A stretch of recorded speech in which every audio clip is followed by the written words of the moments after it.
আসসালামু আলাইকুম ওয়া রাহমাতুল্লাহি ওয়া বারাকাতুহু। সালামের জবাবটা দুর্বল মনে হলো। দুর্বল হলে তো চলবে না, টিকে থাকতে হবে। আসসালামু আলাইকুম ওয়া রাহমাতুল্লাহ। সবাই কেমন আছেন? আমাকে প্রশ্ন করলেন, আপনি ভালো আমি খারাপ থাকবো নাকি?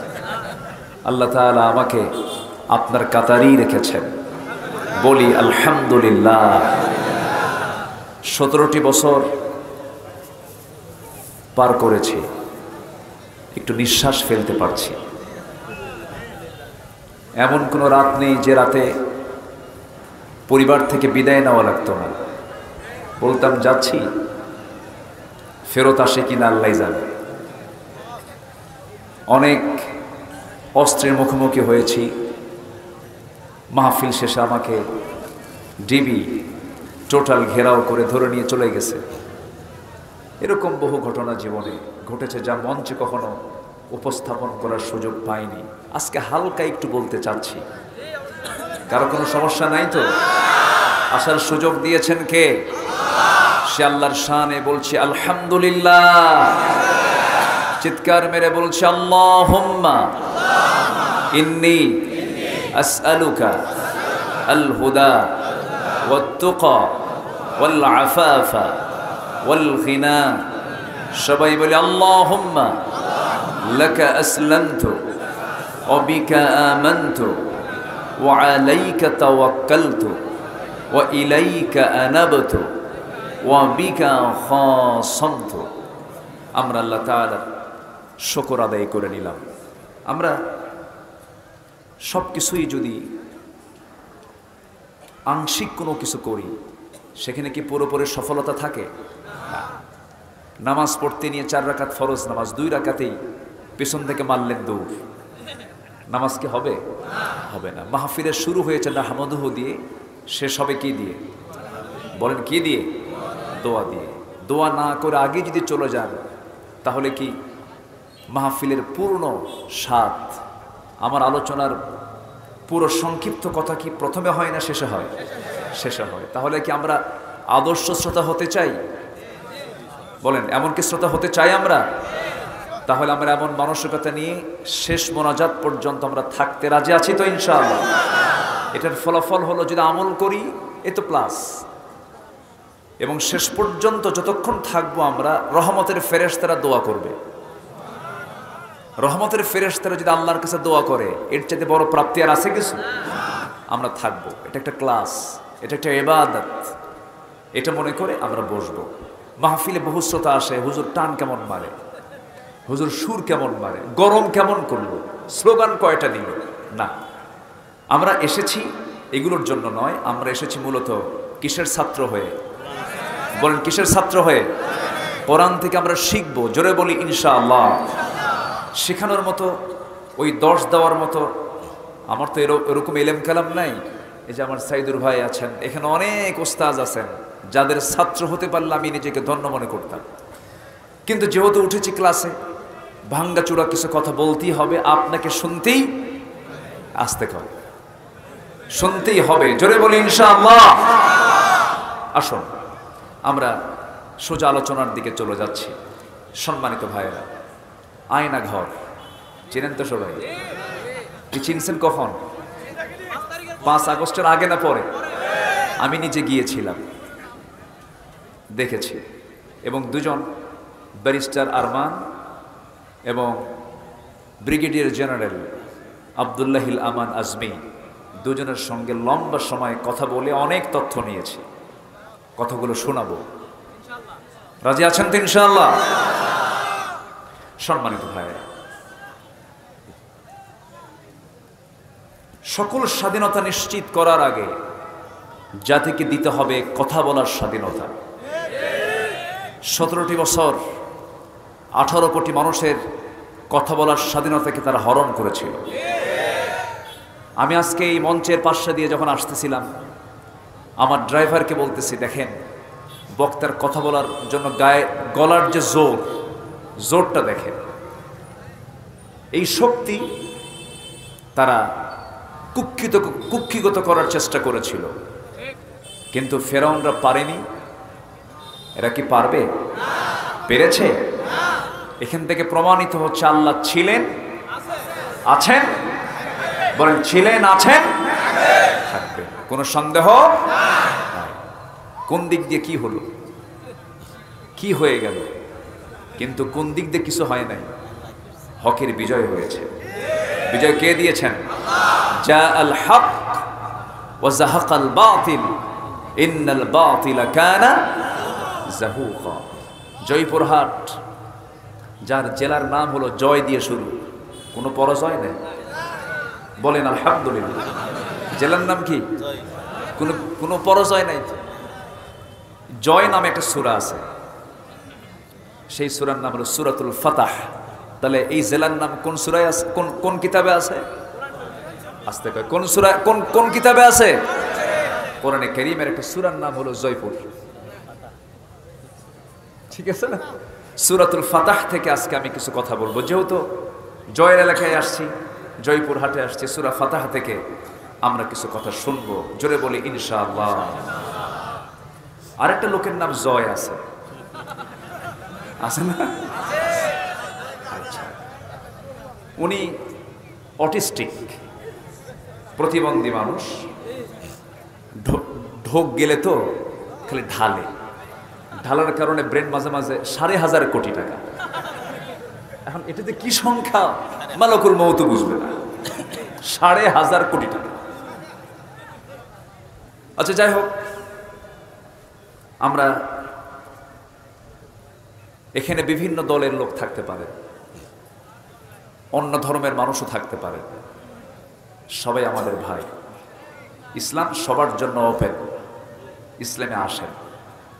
দেখলেন তো 5ই অগাস্টের সন্ধ্যার সময় সেনাবাহিনী প্রধান, সাবেক প্রধানমন্ত্রীর 3 আত্মীয়, উনি প্রথম ডাকটা দিয়েছেন আমিরে জামাতকে, বলেছেন আমিরে জামাতকে আমরা আমন্ত্রণ করেছি। এই কথার ভিতরে, এই আহ্বানের ভিতরে বহু অ্যান্সার আছে না নাই? আসতে বলবেন না, আছে না নাই?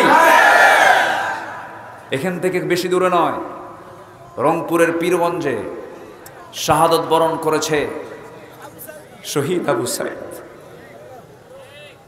মুখে দাড়ি, ইংলিশের ছাত্র। কিসের ছাত্র?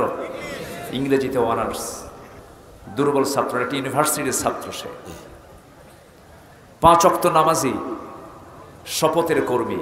বুঝে নেন, বোঝা যায়, কথা বোঝা যায়। আমাদের কণ্ঠরোধ করার জন্য বহু চেষ্টা করা হয়েছে, আমরা হক কথা থেকে এক চুল পরিমাণ নড়িনি। আমাকে যারা আমার কথা যারা ফলো করেছেন এই 24-25 বছর, কোনোদিন আমার মুখ থেকে তেল মারা কোনো বক্তৃতা 1 সেকেন্ডের জন্য কেউ পান নাই। আমার তবিয়তি আসে নাই। আমাকে থানা হাজতে নেওয়া হয়েছে, আমাকে জেলখানায় নেওয়া হয়েছে, মেডিকেলে অসুস্থতার কারণে মেডিকেলে ছিলাম, সেখান থেকে টেনে হেঁচড়ে বের করে গাঁজাখোর, মদখোর, এদের বিছানায় আমাকে শুয়ে রাখা হয়েছে। ওরা সারা রাত বিড়ি টানত, বিড়ি টানার মাঝে আমাকে শুয়ে রাখত। এই সমস্ত কথাগুলো জমা ছিল, বলিনি। তবে হ্যাঁ, আলেমদের রক্ত আর আলেমদের চোখের পানি বড় বিষাক্ত, ঠিক কিনা বলেন? আলেমরা যদি কাঁদে, আলেমদের রক্ত যদি ঝরে, সেই জমিন আল্লাহর দিন কায়েম হবেই, এতে কোনো সন্দেহ। এখন আমাদের এখনো অনেক পথ বাদ আছে, অনেক কাজ করা বাদ আছে। খ্যাকশিয়ালের বিদায় হয়েছে, পাতিশিয়াল কিন্তু বসে আছে। আসতে বলবেন না, আছে না নাই? বিলবোর্ড দখল, সাইনবোর্ড দখল, এই দখলবাজিগুলো চলছে। অন্যায় যে করুক না কেন, আমার ভাইও যদি অপরাধ করে হাত ভেঙে দেব, ঠিক কিনা? সতর্ক থাকতে হবে। অনেক কষ্টে অর্জিত হয়েছে এই অর্জন, এটাকে আমরা কোনোভাবেই নষ্ট হতে দেব। আসতে বলবেন, নষ্ট হতে দেব না। আমার চোখের সামনে, আমি ঢাকাতে ছিলাম, টঙ্গী উত্তরা মেরুলবাদ ড্রামার যেখানে খুতবা হয়, সবচেয়ে বেশি রক্ত ঝরেছে ব্রাক ইউনিভার্সিটির সামনে আর উত্তরার সামনে। এগুলো আমার জনপদ। আমি আমার অনেক মুসল্লি আহত হয়েছে, আমার পরিচিত জনের অনেকেই শাহাদত বরণ করেছে। তার মাদের চোখের পানি এখনো শুকায় নাই, আর এরা দখলবাজি আর বিলবোর্ড দখল নিয়ে মারামারি শুরু করেছে। আমাদের সতর্ক হওয়ার দরকার আছে না নাই? আছে। সম্মানিত ভাইয়েরা, অনেক কথা আছে, আসুন একটু ঠান্ডা মাথায় শুনি। আল্লাহ তাআলা আমার মুখ থেকে যেন সেই কথাগুলো বের করে দেন যে কথাগুলো এই সময়ে, এই মুহূর্তে এই মুসলিম সমাজের জন্য, এই জাতির জন্য খুব প্রয়োজন। জোরে বলি আল্লাহুম্মা আমিন। আরো জোরে আল্লাহুম্মা আমিন। সূরার নাম কি? ফাতার বাংলা কি? জয়পুরহাট। ঠিক আছে না? আবার যেন উল্টাপাল্টা ব্যাখ্যা দিয়ার নাই ক্যামেরাম্যানরা, এটা নিয়ে আবার ফতুয়াবাজি শুরু হবে কিন্তু, যে সূরার নাম দিছে জয়পুরহাট। সূরাতুল ফাতাহ, বিজয়, 29টি আয়াত সম্বলিত। আল্লাহ তাআলা এই সূরাটা রাসূলকে উপহার দিয়েছেন মদিনায়। কোথায় দিয়েছেন? মদিনায়। আবার কেউ কেউ মক্কার কথাও বলেছেন।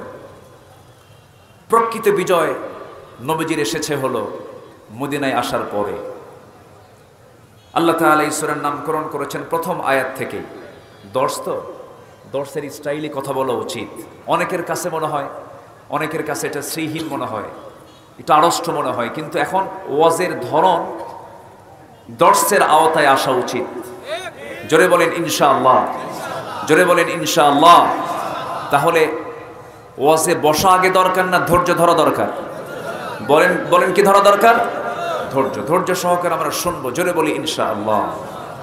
সূরাতুল ফাতাহ, আল্লাহ রাব্বুল আলামিন 1 নম্বর আয়াতের ভেতর থেকেই শব্দ চুজ করে এই সূরার নামকরণ করেছেন সূরাতুল ফাতাহ। আল্লাহ রাব্বুল আলামিন বলেন, ইন্না ফাতাহনা লাকা ফাতহাম মুবিনা লিয়াগফিরা লাকাল্লাহু মা তাকদ্দামা মিন যামবিকা ওয়া মা তাআখার ويتم نعمته عليك ويهديك صراطا মুস্তাকিমা। জোরে বলুন আল্লাহু আকবার। হে রাসূল, আপনি চিন্তান্বিত কেন আপনি চিন্তা করেন? হুদাইবিয়ার সন্ধি চুক্তি হয়েছে, আপনি সাহাবীদেরকে জানায় দেন। এই চুক্তি যদিও কুরাইশদের কিছু কিছু পক্ষে চলে গেলেও, পরোক্ষভাবে এটা মনে হলেও, কিন্তু আল্লাহ তাআলা আপনাকে প্রত্যক্ষভাবে এর মধ্য দিয়ে বিজয় দিয়েছেন। জোরে বলি সুবহানাল্লাহ। মক্কার কুরাইশরা মদিনায় গেলে পরে মদিনার মুসলমান কুরাইশদেরকে মক্কায় ফেরত পাঠাতে বাধ্য হবে। আবার মদিনার কোনো মুসলমান মক্কায় গেলে পরে কুরাইশরা তাদেরকে ফেরত পাঠাতে বাধ্য হবে না।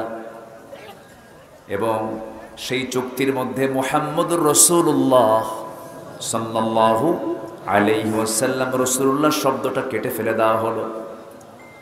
সাইয়েদনা আলী ওই সময় ছিলেন, বললেন না আমার দ্বারা রাসূলুল্লাহ শব্দ কাটা সম্ভব হবে না। রাসূল সেই সময়ে বলে দিলেন, আলী কোন জায়গায় শব্দটা আছে আমাকে দেখায় দাও। আমার নবজি যখন দেখতে পেলেন সেই জায়গাটা, রাসূল নিজ হাতে কেটে দিয়ে বললেন, চুক্তিটা বড় দরকার, কারণ আমাকে তার রাষ্ট্রনেতা মনে করেছে, এটাই আমাদের বিজয়। জোরে কোন সুবহানাল্লাহ। আমাকে তারা রাষ্ট্রনেতা মনে করেছে, আমি রাষ্ট্র গঠন করেছি, ক্ষুদ্র রাষ্ট্র গঠন হয়ে গেছে মদিনায়, এটা যে মেনে নিয়েছে এটাই আমাদের বিজয়। আল্লাহু আকবার বলেন। আমার বন্ধুগণ, আমার নবীজি দোয়া করেছেন কি? আমার নবীজি দোয়া করেছেন, আল্লাহ তাআলা রব্বি আদখিলনি মুদখালা সিদকিন ওয়া আখরিজনি মুখরাজা সিদকিন ওয়াজআল লি মিন লাদুনকা সুলতানান নাসীরা। জোরে বলুন আল্লাহু আকবার। আমার নবীজি রাষ্ট্র ক্ষমতার জন্য দোয়া চেয়েছেন। নবীজি রাষ্ট্রনেতা ছিলেন, নবীজি দেশ নায়ক ছিলেন, নবীজি দেশ পরিচালনা করেছেন, বিচারপতির ভূমিকা পালন করেছেন, আবার মসজিদে নববীর ইমামতির দায়িত্ব পালন করেছেন। আমরা এমন শাসক দেখতে চাই বাংলার জমিনে যে বাইতুল মুকাররমের খতিব হবে, আবার বঙ্গভবনের সে একজন বাসিন্দা হবে। আস্তে কোন কেন, জোরে কোন, ঠিক কিনা? বঙ্গভবন থেকে বের হবেন, বাইতুল মুকাররমের খুতবা দিবেন, আবার ওই ব্যক্তিটাই আবার দেশ পরিচালনা করবেন। এমন দৃশ্য যতদিন পর্যন্ত বাংলাদেশে না দেখা হবে ততদিন পর্যন্ত বাংলাদেশে কোনোদিন শান্তি আসতে পারে না। গত পরশুদিন ধর্ম মন্ত্রণালয় থেকে আমাকে ফোন দিয়েছে। ফোন দিয়ে বলা হলো, আপনাকে ইসলামিক ফাউন্ডেশনের পক্ষ থেকে রবিউল আউয়াল মাসে বাইতুল মুকাররমে 15 দিন 20 দিন ব্যাপী তাফসীর সিরাতুন নবীর মাহফিল হয়। তো বলা হচ্ছে, হুজুর আপনাকে আমন্ত্রণ জানানো হয়েছে, আপনি যে কোনো দিন একটা দিন আপনি বাইতুল মুকাররম মসজিদে সিরাত মাহফিলের প্রধান মেহমান। তো বাইতুল মুকাররমে আমি দাওয়াত পাবো, এটা তো কল্পনাতীত, কল্পনাই করা যায় না। বহু কামিল মাদ্রাসার প্রিন্সিপালরা মাহফিল করতে আমাদেরকে নেওয়ার সাহস পেত না। কামিল মাদ্রাসার প্রিন্সিপাল করে, বাপরে বাপ, আব্দুল আলামিনকে এই মাহফিল দাওয়াত দিলে আমার চাকরি শেষ। সেই জায়গায় বাইতুল মুকাররমের সিরাত মাহফিলে আমাদের মতো এই চেতনার যারা আছেন, ডক্টর আফম খালিদ হোসেন হাফিজাহুল্লাহ, বহু আগের থেকে তার পরিচয়। আমার একটা প্রতিষ্ঠিত মাহফিল নোয়াখালীর মুসাফুরের মাহফিল, সেই মুসাফুরের মাহফিলে উনিও গেস্ট ছিলেন, একই দিনে আমিও ছিলাম। উনি বাদে মাগরিব কথা বললেন, খুব দক্ষ আলোচক, তো ওনার আলোচনা 10টার পরে বোঝা কঠিন, অনেক গভীর পাণ্ডিত্য আল্লাহ তাআলা তাকে দান করেছেন। তো মাগরিব পর থেকে নিয়ে এশা পর্যন্ত আলোচনা করলেন। রাস্তার মাঝেই তার সঙ্গে আমার দেখা হলো, জাস্ট ক্রসিং হলো, এর মাঝেই কিছুক্ষণ কথা বলে নিলাম। খুব বিনয়ী মানুষ, ওনার নেতৃত্বেই এই মন্ত্রণালয়টা চলছে, একটা সংস্কার হচ্ছে মনে হয়। জোরে বলি ইনশাআল্লাহ, জোরে বলি ইনশাআল্লাহ। তার একটা সিমটম পেলাম, ওই দালাল আলেম যা, তেলবাস যারা, তারা সব লেজ গুটে বিদায় নিয়েছে।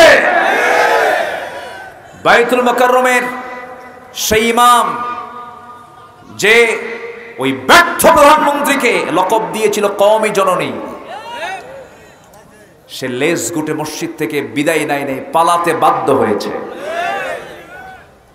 সম্মানিত ভাইয়েরা, সম্মানিত বন্ধুগণ, রাষ্ট্র ক্ষমতার প্রয়োজন আছে না নাই? আসতে বলবেন না, আছে না নাই? অনেক কার্ড খেলেছে, আনসাররে লেলিয়ে দিয়েছিল, রিক্সা বাহিনীকে লেলিয়ে দিয়েছিল, শ্রমিকদেরকে লেলিয়ে দিয়েছিল, নিজেরা মন্দিরে হামলা করে সংখ্যালঘুর কার্ড খেলতে চেয়েছিল। কোনো কার্ড কাজে লাগে নাই, লাগবে না, কারণ জনগণ ওদের সব ষড়যন্ত্র বুঝতে পেরেছে। জনগণ হয়ে গেছে এক একজন প্রশাসক। জেনে বলি আলহামদুলিল্লাহ। যে জাতি 10 দিনের মতো, প্রায় 10 দিন 2 সপ্তাহের মতো থানায় কোনো প্রশাসন নাই,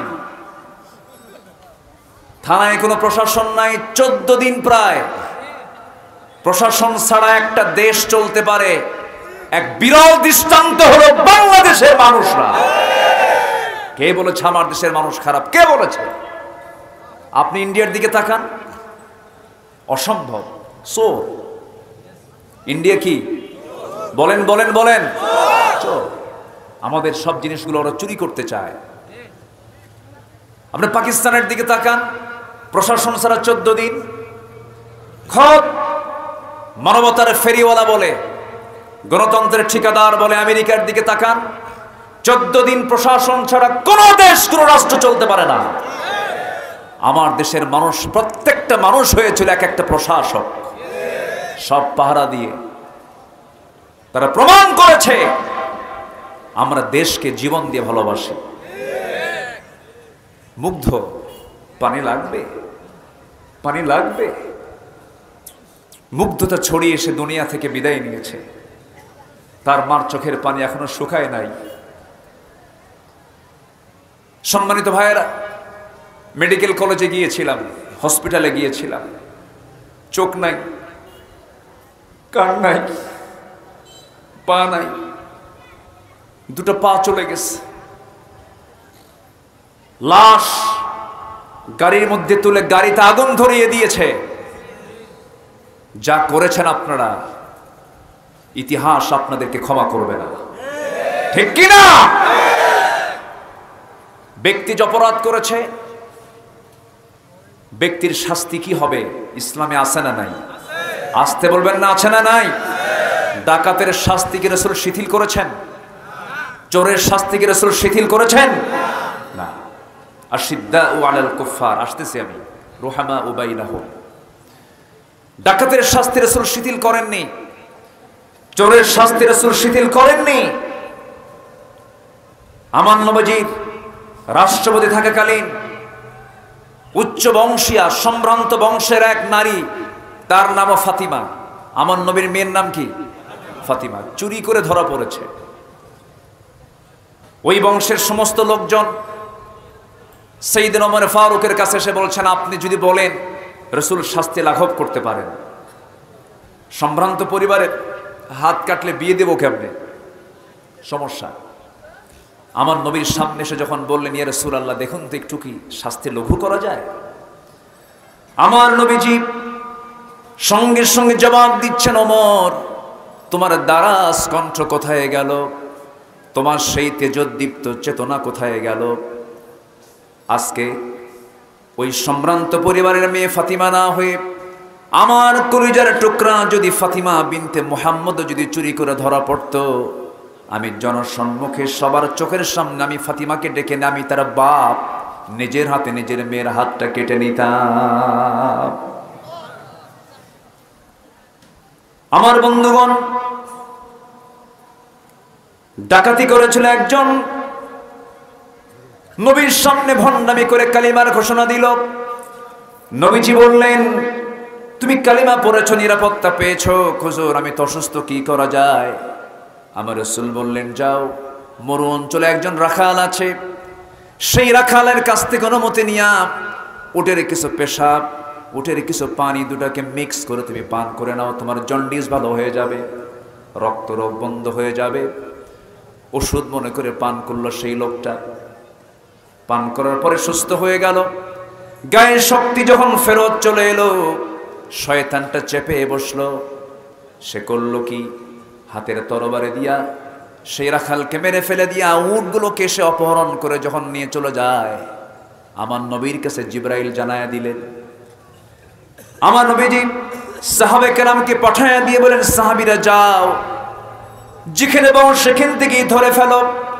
ধরে ফেলা হলো। ধরে ফেলার পর রাসূল বললেন, তার হাত বেঁধে ফেলো, পা বেঁধে ফেলো। ওই রাখালকে যেমন করে এই ডাকাত আমার রাখাল সাহাবীকে যেমন করে মেরেছে, তোমরা তাকে তেমন করিয়ে মেরে ফেলো। একটা করে হাত কেটে ফেলো, পা কেটে ফেলো, অঙ্গহানি করে ফেলো। আমরা সারা জীবন শুনেছি রাসূল দয়ার নবী, মায়ের নবী, সেই নবীজি এই সিদ্ধান্ত যখন জানিয়ে দিলেন, হাত কাটা হলো, পা কাটা হলো। এরপরে পানির জন্য ছটফট করতেছে। ওই ডাকাতটা মরুভূমির বালুগুলো চাটতেছিল। নবীজির কানে সাহাবা কেরাম সংবাদ দিলেন, হুজুর এমন দৃশ্যকে দেখে ভালো লাগে নাকি? সে পানি চাচ্ছে, তপ্ত মরুভূমির গরম বালুগুলো সে চাটতেছে, পানির জন্য ছটফট করছে, কি করব হুজুর? রাসূল বলেন, সাহাবীরা এক চুল পরিমাণ পানি দিতে পারবে না, কারণ আমার রাখালকে সে এক চুল পানিও দেয় নাই। কি বোঝা যায়? কোনো ক্ষমা নাই, ঠিক কিনা? ক্ষমা আছে? ক্ষমা আছে? যদি ক্ষমা করতে চান, কুতিবা আলাইকুমুল কিসাসের এই আয়াতের খেলাফ হয়ে যাবে। কুতিবা আলাইকুমুল কিসাস এই আয়াত যদি আমরা মেনে নেই, এই আয়াতকে যদি আমরা বিশ্বাস করি, অবশ্যই খুনির শাস্তি এই জমিনে নিশ্চিত করতে হবে। 41 বছরের খুনের রায় যদি 41 বছরের আগের খুনের রায় যদি 41 বছর পরে আদায় হয়, বাবার শাস্তি। 71 সালের যে সমস্ত বিষয়গুলো সামনে এনে কল্পিত নাটক সাজিয়ে যদি একটা রায় দেওয়া হয়, 5ই আগস্টে যে তাজা খুন করা হলো, এটারও শাস্তি নিশ্চিত করা হলো সময়ের দাবি। রাজি আছেন কারা কারা? হাত উঁচু করে দেখান মুসলমান।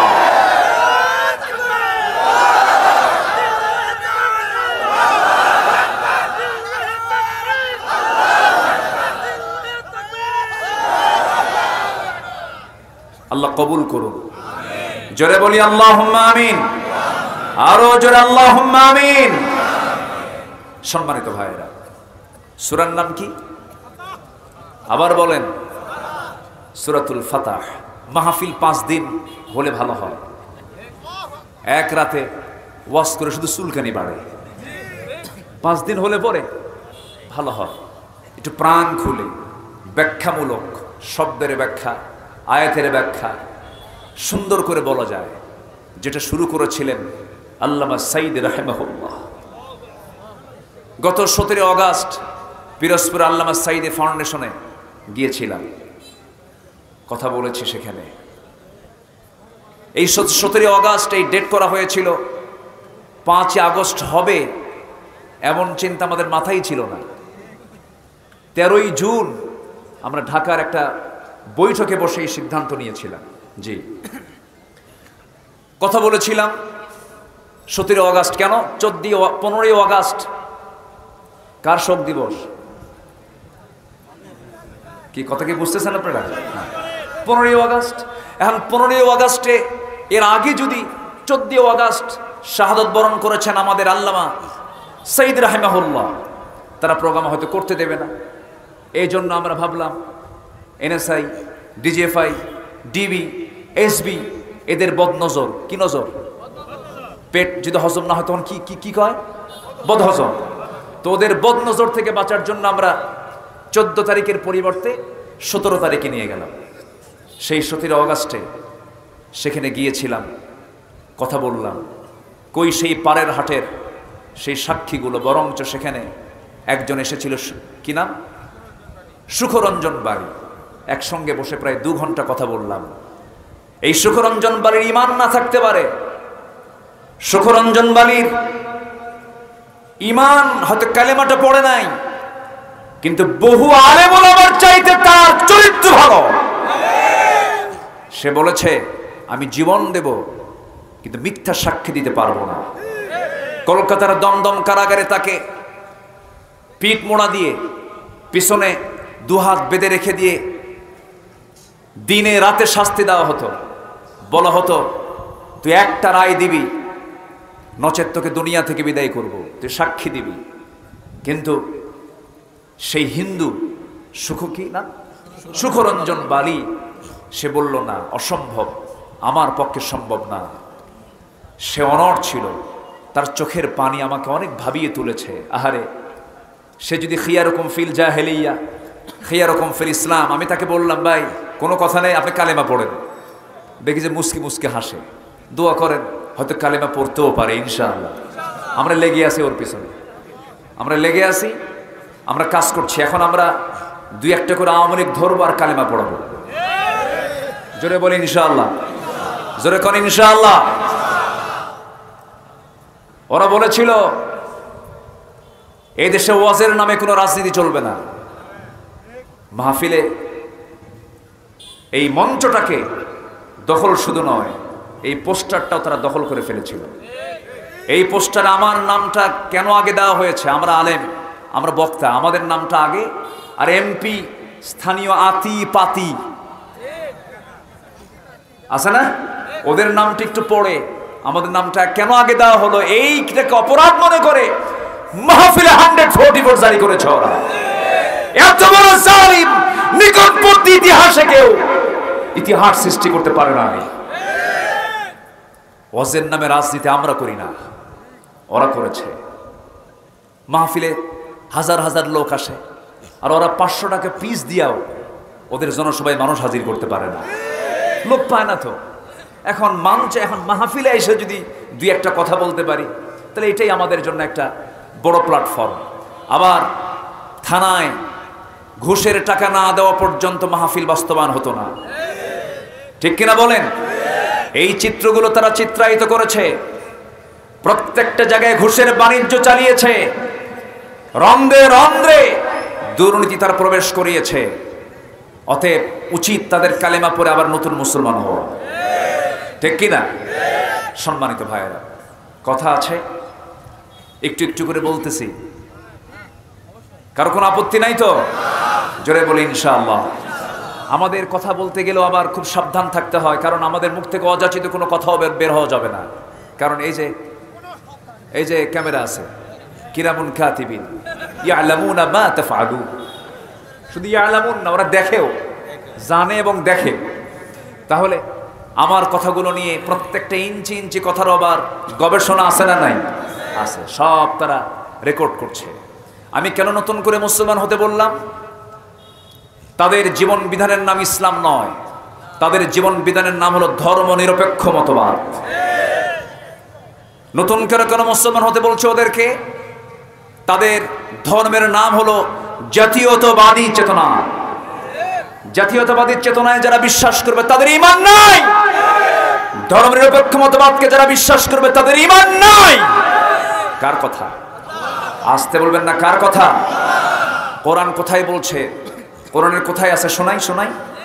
সব ওই সমস্ত দলীয় নেতা কর্মীদের জানায় দিবেন, হুজুরের এই বক্তব্য শোনো, ওই আয়াতটা তালাশ করবেন।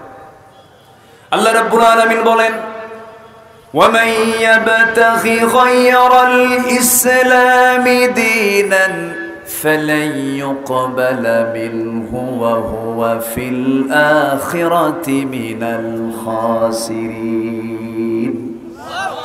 জীবন বিধান হিসাবে যারা ইসলামটাকে বাদ দিয়া, দিন হিসেবে যারা ইসলামকে বাদ দিয়া রাষ্ট্র পরিচালনায়, সমাজ পরিচালনায়, দেশ পরিচালনায় যারা ইসলামকে বাদ দিয়া দুনিয়ার কোনো তন্ত্রমন্ত্র গ্রহণ করবে, পুঁজিবাদ, জাতীয়তাবাদ, ধর্মনিরপেক্ষ মতবাদ, ক্যাপিটালিজম, সোশিয়ালিজম, ন্যাশনালিজমকে যারা গ্রহণ করবে, আল্লাহ রাব্বুল আলামিন বলছেন আমি তার পক্ষ থেকে কোনো কিছুই কবুল করব না। নামাজ পড়বে, কাজ হবে না, হজ করবে, কাজ হবে না, যাকাত দেবে, কাজ হবে না, কারণ সে দল হিসেবে সে ইসলামকে না গ্রহণ করে দুনিয়ার আইনকে গ্রহণ করেছে। আমার দেশে এখন কার আইন চলে? আল্লাহ। তাহলে কাজ কি এখনো বাদ আছে? কি আংশিক না পুরোটাই? আজ থেকে আংশিক না পুরোটাই? এখন কি পুরোপুরি জয়পুর বলা যায়? এখন কোন পুরোটিকে জয়পুর বলা যায়? আমরা গোটা দেশকে জয় করব ইসলাম দিয়ে, জোরে বলি ইনশাআল্লাহ। আমাদের সবচেয়ে বড় সাহায্যকারী কে? আর ওদের সাহায্যকারী কারা? Russia, India, America. ওদের শক্তি হলো পুঁজিবাদী, সেকুলার, ন্যাশনালিজম। ওদের ধ্বজাধরি হচ্ছে ওদের পাওয়ার। আর আমাদের মূল পাওয়ার কে? আসতে বলবেন না, কে? সেই পাওয়ার, সে আল্লাহ তাআলা ফেরাউনকে পানিতে চুবায় মেরেছেন। ফেরাউনকে সকালবেলা তা জানতো? যেদিন ফেরাউনকে পানিতে চুবায় মারছে তার আধা ঘন্টা আগেও কি ফেরাউন জানতো? মাত্র আমার দেশের প্রধানমন্ত্রী, প্রাক্তন প্রধানমন্ত্রীকে টাইম দেওয়া হয়েছিল মাত্র কত মিনিট? সেম ফেরাউনের সঙ্গে মিলে গেছে, বুঝলেন? ফেরাউনও মরার আগ দিয়ে এরকম একটা টাইম পাইছিল। কেমন করে বললাম আমি? ফেরাউন বলল, হামান শত্রু তো পালালো, সে তো দরিয়া পারই হয়ে গেল। পার হয়ে যাওয়া মানে বিপদ আরো বেশি, ঘুম হবে না, টেনশন হবে, কোন দিক দিয়ে কোন হামলা হয়, ওকে ধরো। হামান বলল, আপনি চিন্তা করবেন না, একটু দেখে আসি। ঘোড়ায় চড়ে দাবড়ায় দিল। যে রাস্তায় মুসা আলাইহিস সালাম তার 12টা গোত্র নিয়ে বাইপাস আরো 11টা রাস্তা, মোট কয়টা রাস্তা? 12টা। মোট কয়টা রাস্তা? 12 গোত্র, কয়টা রাস্তা? 12টা রাস্তা। একদম শীতাতপ নিয়ন্ত্রিত, পর্যাপ্ত আলো, কারণ সমুদ্রের নিচে কি আলো থাকে না অন্ধকার থাকে? অন্ধকার, আলো ছাড়া তো যেতে পারবে না। তাহলে আলো প্লাস শীতাতপ নিয়ন্ত্রিত, এবং টানেল, তো একটা টানেল, একটা গুহার মতো টানেল, সেখানে অক্সিজেনের দরকার আছে না নাই? আছে। যারা সৌদি আরবে গেছেন, মক্কা হজ করতে গেছেন, বিভিন্ন পাহাড় যখন অতিক্রম করতে হয় টানেল দিয়ে যেতে হয়, সেখানে কৃত্রিম অক্সিজেন থাকে। তো আল্লাহ তাআলা কৃত্রিম অক্সিজেন, পর্যাপ্ত আলো, শীতাতপ নিয়ন্ত্রিত অবস্থা তৈরি করে 12টা রাস্তা আজ থেকে 4000 বছর আগে বানিয়েছেন ইমানদারদের জন্য। কয়টা রাস্তা? 12টা। ইমানদাররা পার হয়ে গেছে। এখন ফিরআউন ওয়া হামান, হামান কয় ফেরাউন, ওরা যেহেতু পার হলো, দেখি আমরা পার হতে পারি নাকি, ওর বাপের রাস্তা নাকি। পার হতে নিল। ফেরাউনের পার হতে কোনো সমস্যা হলো না। ফেরাউন চেক করার জন্য গেছে, এপার থেকে ওপারে চলে গেছে, আবার ওপার থেকে এপারে চলে আসছে। হামান বলতেছে ফেরাউন কোনো অসুবিধাই নাই, আমি সব চেক আপ করে আসছি, ক্লিয়ার রাস্তা, কোনো সমস্যা নেই। আল্লাহ কয় ঠিক আছে, ক্লিয়ার, তোরে ধরবো একটু পরে, তোর মুরব্বীর আগে ধরবো। কার আগে ধরবে? মুরব্বীকে আগে ধরবে। মুরব্বী, ঠিক আছে না? এখন তো কত যে কোন জায়গায় কোন কথা মানে ভাইরাল হয়ে যায়। আচ্ছা, শেষ পর্যন্ত আগে মুরব্বীকে চালায় দিল। ফেরাউন খুব ভীত ছিল। ভীত সন্ত্রস্ত হয়ে ফেরাউন করলো কি, 1 পা আগায় 2 পা পিছায়। এমন রব ভয় করে। তাহলে আমার রব কি ভয় করেন? আমার রব কি ঘুমান? আমার রব কি টেনশন করেন? আমার রবের কি কোনো ক্লান্তি আছে? ওয়ালা ইয়াউদুহু হিফযুহুমা, তার কোনো ক্লান্তি নেই। আল্লাহু আকবার বলেন। আর এমন রব 1 পা আগায় 2 পা পিছায়। ফেরাউনকে কোনো টেনশন না, আপনি দৌড়ান। ঘোড়াটা বড়াইয়া দিল, পার হতে নিল। ঠিক ওই দরিয়ার ঠিক মিডিল পয়েন্ট আল্লাহ তাআলা সমুদ্রের পানিকে আল্লাহ রাব্বুল আলামিন অর্ডার দিয়ে দিলেন, সমান হয়ে যাও। সঙ্গে সঙ্গে 2 পাশের দরিয়া পাহাড়ের মতো ভেঙ্গে যখন তার মাথার উপরে পড়তে লাগলো, ফেরাউন এখনো মারা যায় না, কিছু টাইম আল্লাহ তাআলা তাকে দিলেন। ফেরাউন বলছে মুসা, বুঝতে পেরেছি তুমি সত্য, মুসা তুমি আমারে বাঁচাও, মুসা তুমি আমারে বাঁচাও। কিন্তু মুসা বাঁচাবেন না, আল্লাহ বাঁচাবেন। এই ডাকিও যখন কোনো কাজ হলো না, এবার ফেরাউন বলতেছে মুসার আল্লাহ আমারে বাঁচাও। দেখছেন কার আল্লাহ? বলেন তো কি সোজা না বাঁকা? মুসার আল্লাহ আমাকে বাঁচাও। তাও কোনো কাজ হলো না।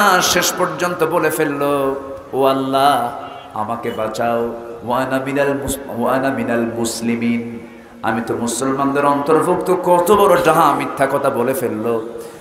কি মিল আছে না নাই? বলে আসতে বলবেন না, আছে না নাই? ওয়ানা মিনাল মুসলিমিন, আমি তো মুসলমান। আল্লাহ তৎক্ষণাৎ জবাব দিয়ে দিন, ওয়াকুনতা মিনাল মুফসিদিন, তুই হলো সন্ত্রাসীদের গডফাদার। 40,000 শিশু হত্যা করেছিল ফেরাউন। এই পৃথিবীতে হত্যার রাজনীতি চালু করেছে প্রথম হলো এই পৃথিবীর বুকে ফেরাউন। আমার দেশে ওই ফেরাউন একটা আসছিল, কিন্তু পুরুষ না, মহিলা ফেরাউন। ঠিক কিনা? মানুষকে মেরে গণভবনের পেছনে গণকবর দিয়েছে, কোনো ক্ষমা নেই। খুনের বিচার অবশ্যই কোরআনের ভিত্তিতে হওয়া উচিত। ঠিক কিনা? এখন এসপিরা আমাদের মোবাইলে ফোন দেয়, এসপি, ডিআইজি, ওসি ফোন দিয়ে বলে হুজুর একটু তাকায়েন। কি কথা কি বুঝতেছেন? একটু নজর দিয়েন, হ্যাঁ একটু নেক নজর দিয়েন। তোমরা যে বদ নজর দিচ্ছ 17 বছর, আমরা প্রতিশোধ পরায়ণ না, আমরা এতটুকু অনিয়ন্ত্রিত নয়, আমরা হিংস্র নই। কালেমা পড়ো, ভালো করে মুসলমান হও। ঠিক কিনা? আয়না ঘরে ব্যারিস্টার আরমান, আমি চোখের পানি আটকাতে পারিনি। একটা ইয়াং ছেলে, ইয়াং, নতুন বিয়ে করেছে, দুটো বাচ্চা, 2 বছর কোলে আর 4 কি 5 বছর বড় মেয়েটা। এই ছোট্ট বাচ্চা, বাবার ফাঁসির রায় হয়ে গেছে। মীর কাশেম আলী রাহেমাহুল্লাহ এদেশের অসংখ্য ছাত্রদের স্বতন্ত্র শিক্ষা প্রতিষ্ঠান শহীদি কাফেলা, দরজয় কাফেলা, বাংলাদেশ ইসলামী ছাত্র শিবিরের প্রথম প্রতিষ্ঠাতা সভাপতি মীর কাশেম আলী, তার সুযোগ্য সন্তান একজন জাতির রাহবার ব্যারিস্টার আরমান, তার বাবার পক্ষে কোর্টে আইনি লড়াই লড়তেছিল। সেই লড়াই করতেছে কেন? এটাকে অপরাধ মনে করে তার বাবার ফাঁসির রায়ের আগেই বাড়ি থেকে বের করে ওই আয়না ঘরে নিয়েছে। আজকে 8 বছর। কত বছর? 5ই আগস্ট পর্যন্ত 8 বছর আলো ছাড়া থেকেছে। আলো চোখে দেখে নাই, সূর্যের আলো দেখে নাই, চোখে ছানি পড়েছে, চোখে ছানি পড়ে গেছে। যে লোকটার ওজন ছিল 80 কেজি, তার ওজন হয়ে গেছে মাত্র 35 কেজি। একটা মানুষ বাঁচে কেমন? কত উচ্চ শিক্ষিত একজন এদেশের নাগরিক, সে 8 বছর জানতো না যে তার 8 বছর আগে তার বাবার ফাঁসি দেওয়া হয়েছে। যেদিন আয়নাঘর থেকে তাকে বের করা হয়েছে, সেদিন বলতেছে, ভাইজান আমি সেই দিন জানতে পেরেছি আমার আব্বাকে 8 বছর আগে ফাঁসি দেওয়া হয়েছে। এদের এই আচরণ ফেরাউনকে হার মানায়। এদের এই আচরণ নমরুদকে হার মানিয়ে দিয়েছে। আরেকজন এদেশের সবচেয়ে মজলুম সংগঠন, 17টি বছর সবচেয়ে বেশি দমন পীড়ন নির্যাতনের শিকার হয়েছে যে দল, সেই দলের মজলুম একজন নেতা অধ্যাপক গোলাম আজম রাহেমাহুল্লাহ, তার কলিজার টুকরা সন্তান, এদেশের সেনাবাহিনীর ইতিহাসে সর্বোচ্চ সংখ্যক রেকর্ড নাম্বার যার জীবনে কোনো ফেল নাই। উনি আমাকে বলেছেন, কোন অফিসার আমার মতো নাম্বার পায় নাই। আমি ব্রিগেডিয়ার জেনারেল ছিলাম, আমার অপরাধ, আমি বাবার পক্ষে কথা বলেছি, আমার দোষ, আমি গোলাম আজমের সন্তান। আমাকে ধরে নিয়ে এই আয়না ঘরে রেখেছিল। আয়না ঘরে রেখে শুধু রাখি নাই, খাবার দেয়নি, কুকুরের খাবার তাদের মুখে দিয়েছে, লেগে পচা খাবার পানি দিয়ে ধুইয়ে ফেলে সেই খাবারটা মজা করে খেয়েছে। যে খাবারটা 3 দিন যাবত রান্না করা হয়েছে, সেই খাবারটা তাদের কাছে মজা লেগেছে। একজন ব্যারিস্টার, একজন ব্রিগেডিয়ার জেনারেল 8টা বছর এই অন্ধকার প্রকোষ্ঠে, এটা কোনো সেল বলা যাবে না, এটা কোনো জেল বলা যাবে না। তারা বললেন, ভাইজান মনে হতো আজকের সন্ধ্যায় যেন আমার জীবনের শেষ সন্ধ্যা, আজকের এই সেজদা যেন আমার জীবনের শেষ সেজদা, হয়তো আগামীর সকাল আমরা আর পাবো না। এরকম করে করে তারা দিনগুলো পার করেছে। ব্রিগেডিয়ার আজমি তিনি বললেন যে আমার এই যে গামছা, আমার এই গামছা, আমার যে পরিমাণ চোখের পানি ঝরেছে এই গামছায়, এই পানিকে যদি ধারণ করা হতো, একটা পুষ্করণী, একটা পুকুর হয়ে যেত আমার চোখের পানি দিয়া। আল্লাহ তাদের চোখের পানি বৃথা দেননি। আমরা কিছু স্বস্তির নিঃশ্বাস ফেলতে পারছি, আলহামদুলিল্লাহ বলেন। জোরে বলি আলহামদুলিল্লাহ, জোরে বলি আলহামদুলিল্লাহ। সম্পদ কাজে আসে না, ক্ষমতা কাজে আসে না, ঈমান কাজে আসে। আসতে বলবেন না, জোরে বলেন ঠিক কিনা? সম্পদ যদি কাজে আসতো, আজকে সালমান এফ রহমান দরবেশ কই, ওরফে দরবেশ নাকি, সে কি দাড়ি রাখছে না কাটছে? সে দরবেশের ভান ধরেছে, আসল দরবেশের সেনা, শয়তান ওর কাছে ফেল, ঠিক কিনা? চিন্তা করা যায়, মাথার চুল কালো বানায়, মানে সাদা চুল কি বানাইছে কালো, আর দাড়িটা কেটে ফেলে দিয়া সে হইছে হলো মুড়িয়ালা। কি হয়েছে? মুড়িওয়ালা দেখেন নাই? মুড়িওয়ালা, তারপরে মুসি, আমি তাদেরকে খাটো করছি না। একটা মানুষের মুখে সুন্নত দাড়ি ছিল, সেই দাড়ি কেটে ফেলে দিয়া মাথার চুল কালো করে পালাতে চেষ্টা করলো, নৌকায় চললো, নৌকা ভিড়ে ভিড়ে আবার সামনেই চলে আসলো। নৌকায় উঠেও কাজ হয় না, ঠিক কিনা? নৌকা থেকে আবার তাদেরকে ধরা হয়েছে। একজনকে ধরছে, দরবেশরা আগে ধরছে, কি বলে না, দরবেশ আগে ধরছে হলো আইনমন্ত্রী চোর, এটা যে মুরগি চোর, এই বদমাইশকে আগে ধরছে। ধরার পর একে একে নিয়ে যাচ্ছে কোস্টগার্ড। কামারে একে নেন কেন? দরবেশ তো বসে আছে। কই দরবেশ? ও দাড়ি কাটছে। চিন্তা করেন, পাপী কিন্তু পাপীকে ছাড়ে না, ঠিক কিনা? কিন্তু ইমানদার ইমানদারকে মোহাব্বত করে। ইমানদার ভাবে আমার জীবন চলে যাক, আমার ইমানদার ভাই বেঁচে থাক, ঠিক কিনা? বিপদের বন্ধু ইমানদার হয়, বিপদের বন্ধু কখনো কাফের হতে পারে না, কাফের বন্ধু কাফের হতে পারে না। বিপদের বন্ধু ইমানদারের জন্য ইমানদার হয়, আলহামদুলিল্লাহ বলে। একজন দাড়ি কাটলো আর আরেকজন বাঁচার জন্য দাড়ি রাখলো, সিলেটে গিয়ে ধরা খাইল। সিলেটবাসীকে ধন্যবাদ জানাই, এই প্রযুক্তির কল্যাণে সিলেটের কাছে আমার আলোচনা চলে যাবে। সিলেটবাসী একটা কাজ করছে, বিসি আউট, কি ঠিক বোঝেন নাই? ও নিজে বলে বুক ফুলে, আমি সাইদির ফাঁসির রায় দিয়েছি, সে নিজে বলে। অথচ সেই অসভ্য বেয়াদব উগ্র মেজাজি বদমেজাজি শামসুর রহমান মানিক, সে বাঁচার জন্য ঘুষ দিয়া ৬০-৭০ লাখ টাকা হাতে নিয়া সে দেশ থেকে পালাতে চেয়েছিল। সুরতটা ধারণ করেছিল দাড়ি রেখে। একজন পালাতে চাইল কি দাড়ি কেটে, আরেকজন দাড়ি রেখে। একজন হলো প্রধানমন্ত্রীর রাজনৈতিক উপদেষ্টা, অর্থনৈতিক উপদেষ্টা, আর আরেকজন হলো এদেশের সুপ্রিম কোর্ট, হাইকোর্টের একজন বিচারপতি। ইতিহাস থেকে শিক্ষা নাও, ঠিক কিনা? তাহলে ক্ষমতা এবং অর্থ কোনো কাজে আসে? আসতে বলবেন আসে? আসে কি? ইমান বলেন, আসে কি বলেন? আরে আসে কি বলেন?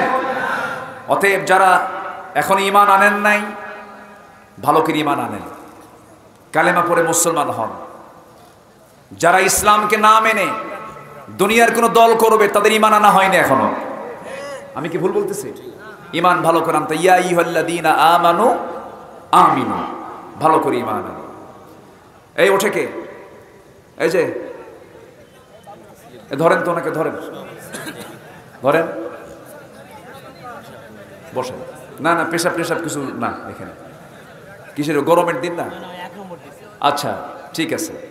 কষ্ট হচ্ছে নাকি আপনাদের? আমি জেনে জয়পুরহাটের মানুষ ভদ্র শান্তশিষ্ট, আমরা দোয়া করে যাব। আমি কি চাই আপনাদের কোনো একটা দুর্নাম দেখে, একটা খারাপ জিনিস দেখে আমি বিদায় হই? আমি কি এটা চাবো?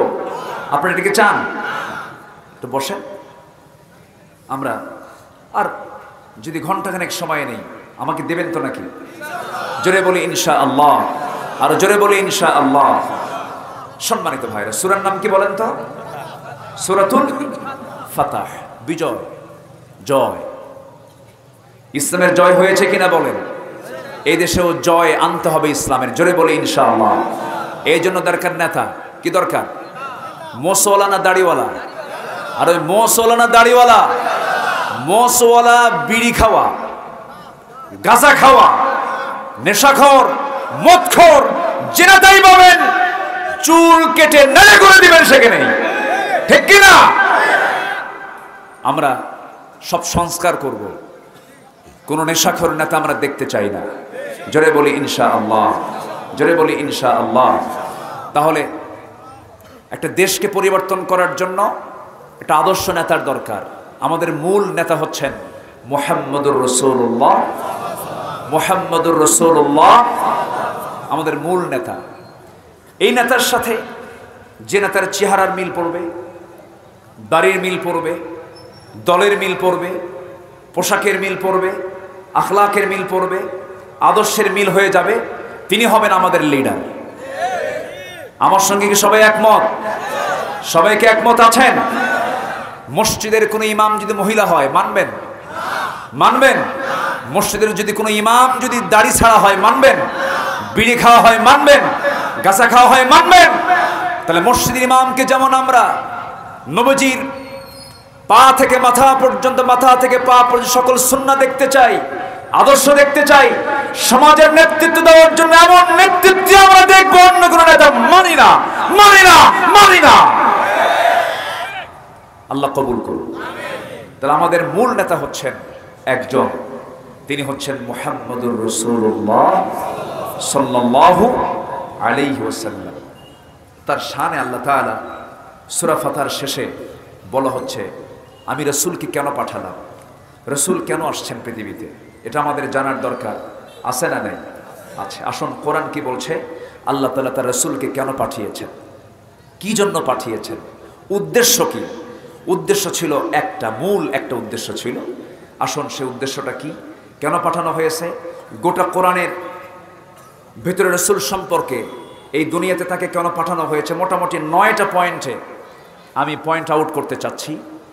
1 নম্বর পয়েন্ট হচ্ছে সেই আয়াত, যে আয়াত থেকে আমি তেলাওয়াত শুরু করেছি। তাহলে এখন বলেন তো, আলোচনা কি শেষ হলো না শুরু হলো? বলেন, শেষ হলো না শুরু হলো? শুরু হলো। আবার ভাববেন না হুজুর তাহলে এতক্ষণ আপনি কি করলেন? না, আলোচনা হচ্ছে, একটু মিলাই দেবো এখন আমরা। আল্লাহ রাব্বুল আলামিন সূরাতুল ফাতহের বাড়িতে মিলাই নেবেন 28 নম্বর আয়াত, সূরাতুল ফাতহ কত নম্বর?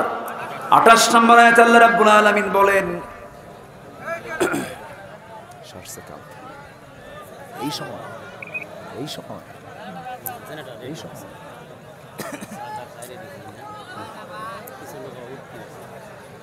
চান্স পাইছে, গরম গরম গরম, উঠেন।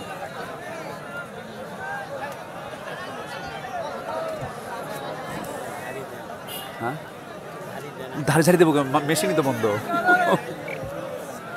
12টা বেজে গেছে তো। হ্যাঁ,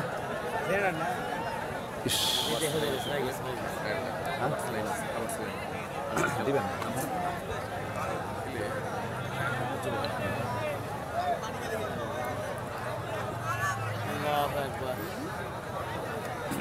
মানুষ তো একটা লোক উঠতো না। মুরব্বী,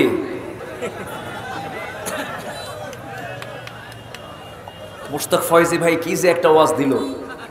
মুরব্বী, আমি দেখি নাই, কিন্তু আল্লাহ কি দেখে না? আল্লাহ কি দেখে না? দেখে না? কথা বললেন কি, করলেন কি? একটু বসেন, একটু বসেন। আদব যার আছে তার ঈমান আছে, আদব যার থাকে না তার ঈমানটা মজবুত থাকে না। একটু বসেন, একটু আদবটা রক্ষা করেন।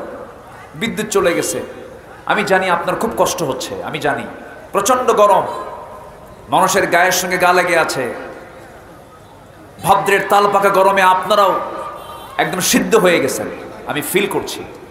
আর আধা ঘন্টার সময় আমাকে একটু দেবেন, রাজি আছি না ইনশাআল্লাহ? জোরে বলি ইনশাআল্লাহ। একটু বসে।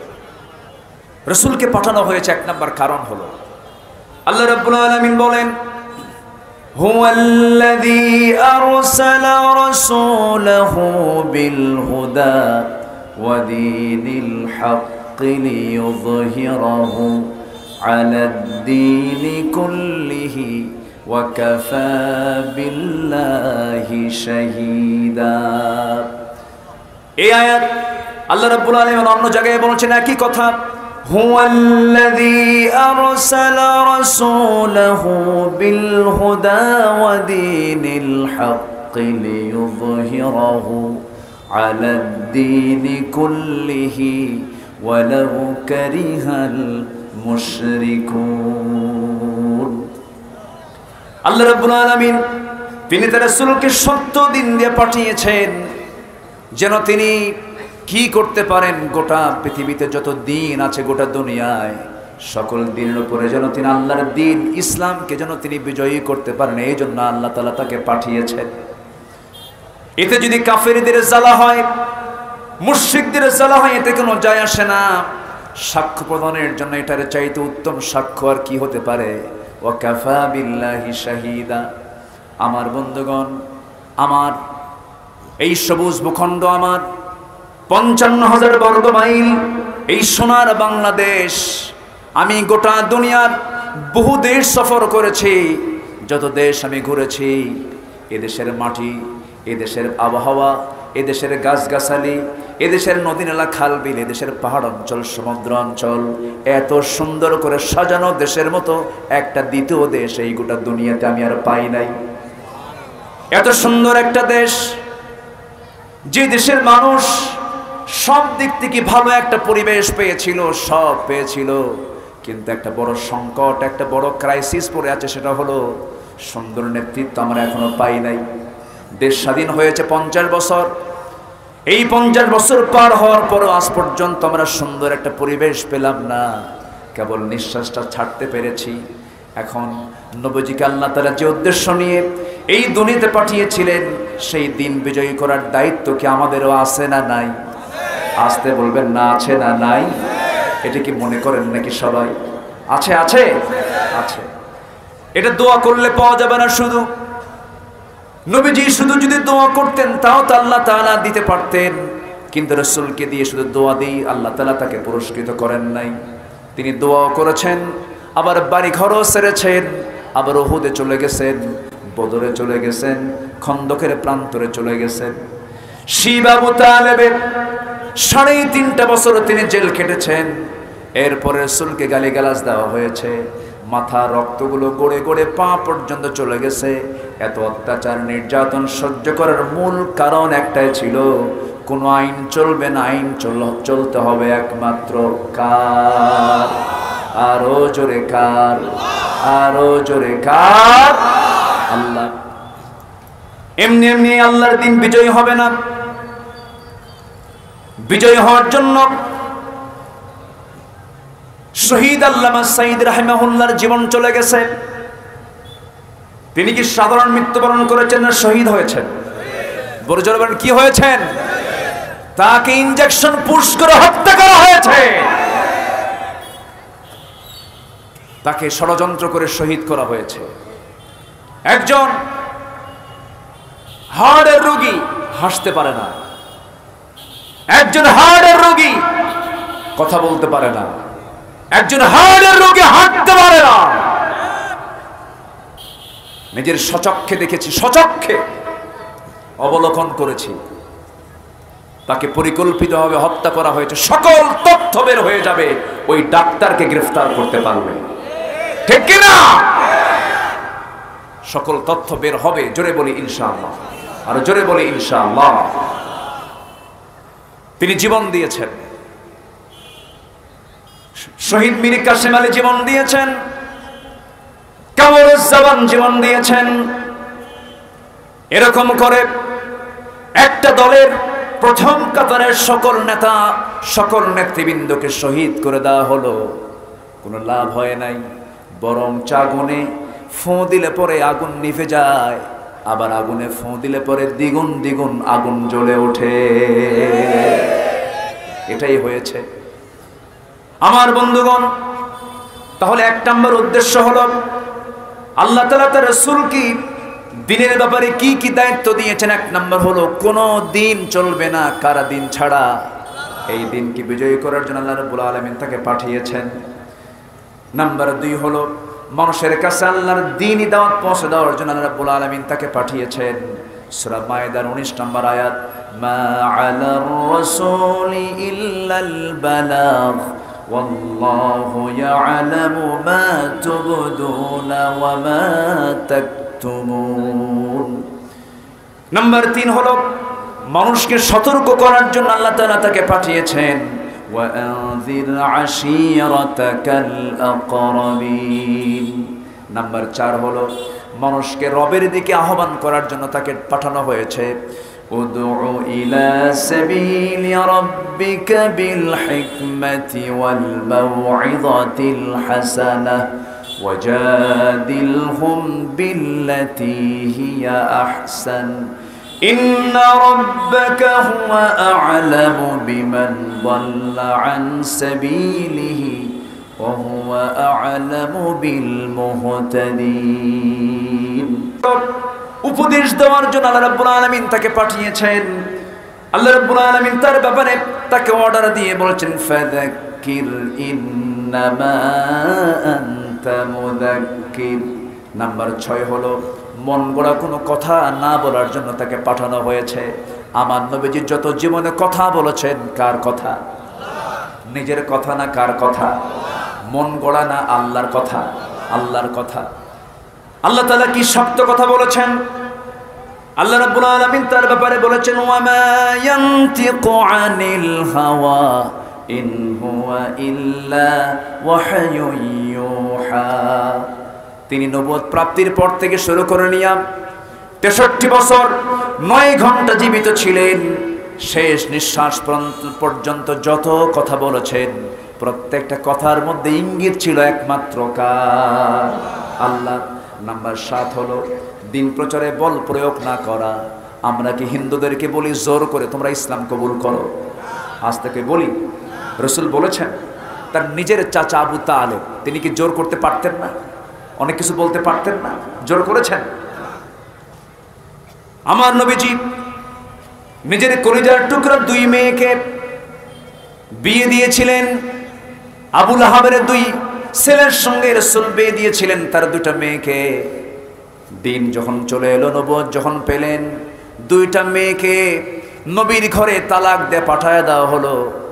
নবুয়ত প্রাপ্তির পরে ইসলাম তেমন একটি বিধানের নাম। ইসলাম আছে, সম্পর্ক আছে। ইসলাম নাই, সম্পর্ক নাই। আর ওদের সম্পর্ক দেখেন, বিয়ের বাড়ি হলো আমেরিকা। বিয়ের বাড়ি কোথায়? দেশকে খুব ভালোবাসে। আরেক বিয়ের বাড়ি হলো ইংল্যান্ড। এক বিয়ে ইহুদি, আরেক বিয়ে হলো নাসারা। আল্লাহ তাআলা বলছেন এই পৃথিবীতে মুসলমানদের সবচাইতে বড় দুশমন হলো ইহুদি আর নাসারা। আর আত্মীয়তা করার কোনো জায়গা পায় নাই। আত্মীয়তা পাইছে হলো আমেরিকা, আত্মীয়তা পাইছে হলো ইউরোপ। এই হচ্ছে তাদের দেশের প্রতি প্রেম, দেশের প্রতি ভালোবাসা। 18 কোটি মানুষ, এর মধ্যে আর কোনো মহিলা খুঁজে পায় নাই। চলে গেছে সেই 7 সাগর 13 নদী পাড়ি দিয়া কোথায় গেছে? আমেরিকা। যাও, গেছুই যখন বিয়েই বাড়ি থাকো। কি ঠিক কি না? আল্লামা সাঈদীর কথাগুলো আজকে অক্ষর অক্ষর মিলে যাচ্ছে। এদিকে গোড়ায় ঝাঁকি মারবো, দিল্লিতে গিয়ে পড়বা। ঠিক কি না? সব মিলে গেছে। এমন একটা সময় আসবে পালানোর মতো একটি ইঁদুরের গর্ত খুঁজে পাবা না। তিনি যে দেশের, কি ব্যাপার, তিনি যে দেশের অগণন মানুষের একজন আধ্যাত্মিক লিডার ছিলেন, এতে চুল পরিমাণ কোনো সন্দেহ না। তিনি যা বলেছেন আল্লাহর ওলিদের মাঝে ফালহামাহা ফুজুরাহা ওয়া তাকওয়াহা, ইলহামটা কে দিয়ে দেন? ওলিদের কারামত মিথ্যা না সত্য? কারামত মিথ্যা না সত্য? সত্য। তবে মাঝে মাঝে খুব একটা জিনিস খুব খারাপ লাগে। আজকে যদি আল্লামা সাঈদী যদি বেঁচে থাকতেন, গোটা পৃথিবীর ইতিহাসে আমি কোন ইতিহাস পাইনি এমন একজন ব্যক্তির শুধু ফাঁসির রায় হয়েছে, সেই ফাঁসির রায়কে কেন্দ্র করে শত শত মুসলমান বুকের তাজা প্রাণ ঢেলে দেওয়ার ইতিহাস নিকটবর্তী 200-300 বছর আমি যতটুকু ইতিহাস পড়েছি, নিকটবর্তী কোনো ইতিহাসে এমন কোনো রেকর্ডই নাই। আল্লাহু আকবার বলেন। সম্মানিত ভাইরা, তাহলে দিন প্রচারে কোনো কি জোর প্রয়োগ করা যাবে? আল্লামা সাঈদী এমন একটা এলাকার এমপি ছিলেন যে এলাকার অধিকাংশ ভোটার মুসলিম না হিন্দু? মুসলিম না হিন্দু? হিন্দু। তার সাক্ষীও ছিল কি? হিন্দু। কিন্তু নবীর কি বলে আমাদের আল্লামা সাঈদীর বিপক্ষে না পক্ষে? পক্ষে। নদী সাঁতরায়া 9 মাসের পেটে বাচ্চা রেখে, 9 মাসের বাচ্চা পেটে আছে, সেই বাচ্চাকে পেটে ধারণ করে নদী সাঁতরায়া এই আল্লাহর পক্ষে তারা ভোট দিয়েছে। তাকে বলা হয়েছে ধর্মান্তরিত করার অভিযোগ তার বিরুদ্ধে লেপন করা হয়েছে, তোকমা লাগিয়ে দেওয়া হয়েছে। কিন্তু ইসলাম কখনো এই কনসেপ্টকে কখনো গ্রহণ করে না। আমার নবীজির নিজ ঘরের আপন চাচাকে কখনো তিনি জোর প্রয়োগ করেননি, বলেননি। কারণ দিন তো জোর করে গ্রহণ করা যাবে না, দিন জন প্রয়োগের কোনো কিছু নয়। দিল থেকে যার ভালো লাগবে সে কালেমা পড়ে মুসলমান হয়ে যাবে। আল্লাহর মেহেরবানি, এই কথা আমি এই 20 বছরে কোনোদিন বলতে পারি নাই। আজ পর্যন্ত আমার যতটুকু হিসাব আছে, আল্লাহ তাআলা এই অধমের হাতে 39 জন বিধর্মী কালেমা পড়ে মুসলমান হয়েছে। সত্য প্রকাশ করতে পারিনি।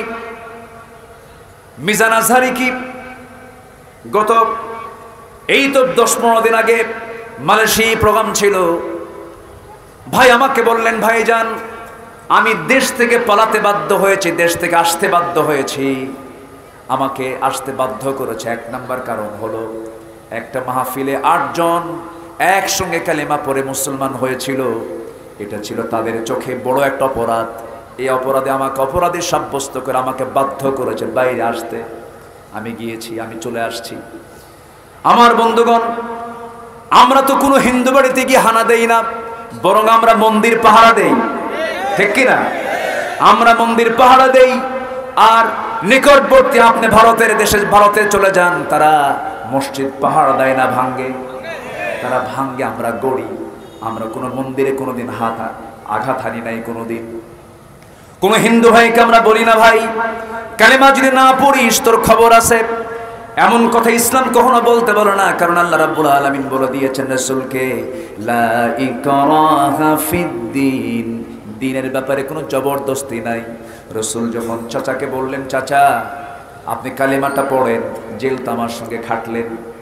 আবু তালেব বলে, মুহাম্মদ শোনো, হাসবুনা মা ওয়াজাদনা আলাইহি আবাআনা, আমাদের জন্য যথেষ্ট, আমার বাপ দাদা যা কিছু রেখে গেছে এর বাইরে যাব না, আমার বাপ আমার দাদা যা করে গেছে এর বাইরে যাব না।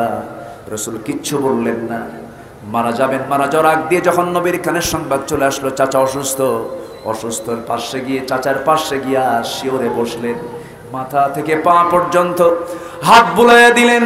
হাত বুলাইয়া দিয়া আদর করে করে বলছে, চাচা ভাষা শিখালেন, কথা শিখালেন, ব্যবসা শিখালেন, আমাকে বিয়ে করালেন, আমাকে সব কিছু আপনি আমাকে আগলায় দিলেন। জন্মের পূর্বে বাপ হারাইছি, জন্মের পরে মা হারাইছি, 8 বছরে দাদা হারাইছি। ওই যে আপনি পিতার ভূমিকা পালন করে আজ পর্যন্ত যে কষ্টগুলো আমার জন্য করে গেলেন, পুরো কালেমাও পড়া লাগবে না, একটাবার শুধু বলবেন লা ইলাহা ইল্লাল্লাহ মুহাম্মদ সাল্লাল্লাহু আলাইহি ওয়াসাল্লাম বলার দরকার নাই, লা ইলাহা ইল্লাল্লাহ এতটুকু আপনি বলেন, আমি আপনার জন্য নিজে রাসূল আপনার জন্য বেহেশতের জামিন হয়ে যাব। শুধু একটা বার বলেন। আমার নবীজির সবচেয়ে বড় আফসোস হয়েছিল সেদিন। সানানুল তাই বলে, আমার নবীজির চোখের পানি দিয়া দাড়িগুলো বেঁধে যাচ্ছিল। আবু তালেব কি করেন নাই? অনেক সাহাবিয়াত অবদান রাখতে পারেন নাই যে অবদান আবু তালেব রেখেছিলেন। নবীজি আঘাতপ্রাপ্ত হন, আবু তালেব সামনে দাঁড়ায় বলে, আবু জাহেল আমার চোখের সামনে মুহাম্মাদের একটা চুল তুই ক্ষতি করবে, একটা চুলের আঘাত করবে, আমি তোকে ছাড়াবো না। তাকে ডান থেকে বাম থেকে সব দিক থেকে রাসূলকে পাহারা দিয়েছে যে লোকটা, তার নাম হচ্ছে আবু তালেব। নিজের চোখে রাসূলের অনেক আশ্চর্য ঘটনাও দেখেছে। এ আবু তালেব আমার নবীজি জন্ম নিয়েছেন, জন্ম নেওয়ার পর মার চোখে আনন্দ থাকার কথা, কিন্তু মার চোখে কোনো আনন্দ নাই। কেন আনন্দ নাই? স্বামী নাই। স্বামী ছাড়া সন্তান তিনি পেটে ধারণ করেছেন, স্বামী আগেই চলে গেছে, সন্তান চলে আসলো। সন্তানটা আসার পর একজন মার কাছে সবচেয়ে বড় প্রত্যাশার জায়গা হলো তার স্বামীর কোলে সন্তানকে উঠায় দেওয়া।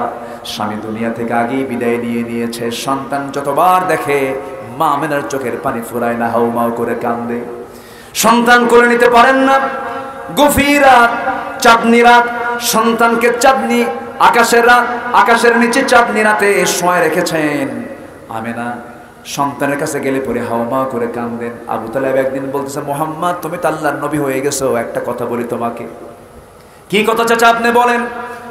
তুমি যখন জন্ম নাও 2 থেকে 3 দিন বয়স, তোমার মা তোমার কাছে থাকে না, তোমাকে দেখলে হাওমা করে কান্দে, তোমাকে একা চাঁদনি আকাশের নিচে শোয়ায় রেখেছে, তোমার পাশে কেউ নাই।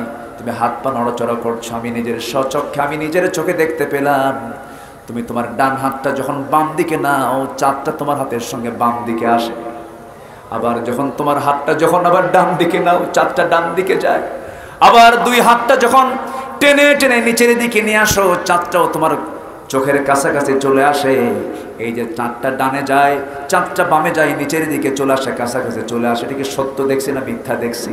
রাসূল বলেন, চাচা, জন্মের পূর্বে আমার বাপ মারা গেছে, আমার আব্বা দুনিয়া থেকে আগেই বিদায় নিয়েছেন।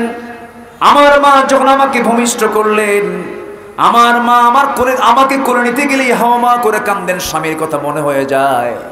এই জন্য আমাকে সময় দেবে কে, আমাকে টাইম দেবে কে? আমি একাকী রাত্রিতে শুয়ে আছি, আল্লাহ রাব্বুল আলামিন রাতের বেলা আকাশের চাঁদটাকে আমার জন্য খেলনা বানায়া দিয়েছিলে। আমার বন্ধুগণ, সেই রাসূলকে আদর করে করে আবু তালেব বড় করলেন, রাসূল নবুয়ত পেলেন, তার সঙ্গে জেলও খাটলেন। এত ত্যাগ, এত কুরবানি স্বীকার করার পরেও আবু তালেব দুনিয়া থেকে বেঈমান হয়ে দুনিয়া থেকে বিদায় নিয়েছেন। রাসূল তাকে জোর করেন নাই, কারণ হেদায়েতের মালিককে, আসতে বলবেন, হেদায়েতের মালিককে, হেদায়েতের মালিককে, হেদায়েতের মালিক আল্লাহ। তার আরো আরো আরো বড় প্রমাণ আছে। একজন নবীর বউ কাফের, একজন নবীর সন্তান কাফের, একজন নবীর বাবা পর্যন্ত মুশরিক, আছে না নাই? এগুলো নিয়ে টেনশন করা যাবে না। হেদায়েত চাইতে হবে কার কাছে? আল্লাহর কাছে। কোনো সংখ্যালঘুর শব্দ আমরা শুনতে চাই না। আমিরে জামাত বলেছেন, এদেশের অন্যতম ইসলামী সংগঠন জামাত ইসলামের আমিরে জামাত বলেছেন, সংখ্যালঘুর শব্দকে আমরা বাদ দিয়ে দেব। এই দেশে যে জন্ম হয়েছে সেই বাংলাদেশের নাগরিক, সবার সমান অধিকার, ঠিক কিনা? হিন্দু ভাইরা, ইসলাম যদি প্রতিষ্ঠিত হয়, এই দেশের সবচাইতে বড় নিরাপত্তা পাবে হলো অন্য ধর্মের মানুষগুলো, ঠিক কিনা? অন্য ধর্মের মানুষরা সবচেয়ে বেশি নিরাপত্তা পাবে। কোনো টেনশন আপনারা করবেন না। ইসলাম আপনাকে কখনো আঘাত দেবে না। ইসলাম আঘাত দেওয়াতে বিশ্বাসী নয়। আমার নবীজি শেষ পর্যন্ত বলে ফেললেন, চাচা, একটু কালেমা কি পড়া যায় না? বলল, মুহাম্মদ, আমারে কইও না, আমার কপালে হেদায়েত নাই। আমার নবীজি হাতটা গুটায় নিলেন, ইন্নাকা লান তাহদিনি মান আহবাবতা, হে রাসূল, আপনি যাকে ভালোবাসবেন আপনি তাকে হেদায়েত দিতে পারবেন না। হেদায়েতের চাবি কার হাতে? ইহদিনাস সিরাতাল মুস্তাকিম। আমার নবীজি হাত গুটায় নিলেন। আবু তালেবের ইন্তেকাল হয়ে গেল। এখন প্রশ্ন হলো, দেখেন, আবু তালেবের ভাতিজা হচ্ছেন মুহাম্মদ সাল্লাল্লাহু, আবু তালেবের ছেলে হচ্ছেন সাইয়্যিদনা আলী রাদিয়াল্লাহু তাআলা আনহু, আবু তালেবের আরেকটা ছেলে হচ্ছেন জাফর বিন আবু তালিব রাদিয়াল্লাহু তাআলা আনহু। জাফর বিন আবু তালেবের বাবা হয়েও লাভ নাই, সাইয়্যিদনা আলীর বাবা হয়েও লাভ নাই, আবার ওই দিকে বিশ্বনবীর আপন চাচা হয়েও লাভ নাই, কারণ তার মধ্যে কি নাই? ঈমানটা নাই। আমার ভাইয়েরা, এই জন্য বলি, সবচাইতে বড় সম্পদ হলো ঈমান। ঈমানদার নেতা আমরা খুঁজবো, ঈমানদারদের সঙ্গে আমরা থাকবো। ও কোন মা'আস সাদিকিন, সাদিকদের সঙ্গে থাকবো, সত্যবাদীর সঙ্গে চলাফেরা করব। বাম রাম, অত্যাচারী, জালিম, শোষক, চোর, ডাকাতদের সঙ্গে আমাদের কোনো সম্পর্ক থাকতে পারে? যারাই চাঁদাবাজি করবে হাত কেটে দিতে হবে, ঠিক কিনা? যারাই সন্ত্রাসীগিরি করবে আইনের হাতে তুলে দিতে হবে। আমরা সতর্ক থাকবো। জোরে বলি ইনশাআল্লাহ। রাসূল দিন প্রচারে কোনোদিন জোর প্রয়োগ করেননি। নাম্বার 8 হলো মানব জাতির মুক্তির দিশা দেখানো। মানব জাতিকে মুক্তির দিশা দেখানোর জন্যই রাসূলকে হাদি করে, রাসূলকে নবী করে, দূত করে পাঠিয়েছেন কে? আসতে বলবেন না, কে? এক রাসূল না অসংখ্য রাসূল? বলেন, এক রাসূল না। আল্লাহ তাআলা শুধু এক রাসূলকে পাঠিয়েছেন? বলেন, এক রাসূল? লক্ষাধিক পয়গম্বর, 1,24,000 মতান্তরে বলে। মতান্তরে তো 1 লাখ ডিফারেন্স হয় না। আমাদের সংখ্যা বলার দরকার নেই, আমাদের সংখ্যা অসংখ্য পয়গম্বর। ওয়ায়াকতুলুনান নাবিয়্যিনা বিগাইরি হক। এক কথা, আল্লাহ তাআলা লিকুল্লি কওমিন হাদ, এমন কোন কওম নাই যে কওমের জন্য আল্লাহ তাআলা নবী পাঠান নাই। আল্লাহু আকবার বলেন। প্রত্যেকটা কওমের জন্য নবী পাঠিয়েছেন। তিনি কে? আল্লাহ তাআলা সকলের জন্য নবী পাঠিয়েছেন, কিন্তু সকল পয়গম্বর ছিলেন হলো আঞ্চলিক নবী। কি নবী বলেন? কওমের নবী। আর আমার নবী কি আঞ্চলিক না বিশ্ব? আঞ্চলিক না বিশ্ব? আচ্ছা, সকল উম্মত ছিল আঞ্চলিক উম্মত, কি? আর আমরা হলাম কি? বিশ্ব উম্মত, বিশ্ব নবীর উম্মত আমরা। তাহলে আমাদের ডিগ্রি কি কম না বেশি? আমাদের নবীর ডিগ্রি কম না বেশি? আমাদের কোরআনের ডিগ্রি কম না বেশি? বেশি। তো সব দিক থেকে যদি বেশি হয়, আমাদের সম্মানটা কম হওয়ার কথা না বেশি হওয়ার কথা? সাইয়েদনা মুসা আলাইহিস সালাতু ওয়াস সালাম মাঝে মাঝে বলতেন, আল্লাহ আমারে নবী না বানায়া শেষ নবীর যদি পয়গম্বর, শেষ নবীর যদি উম্মত করে পাঠাতে আমি নিজেকে ধন্য মনে করতাম। আল্লাহু আকবার, বিশাল ব্যাপার। অতএব সেই বিশ্ব নবীর উম্মত আমরা হতে পেরেছি। আমাদের চ্যালেঞ্জ সামনে একটাই, সেটা হলো কোন আইন মানি না আল্লাহর আইন ছাড়া।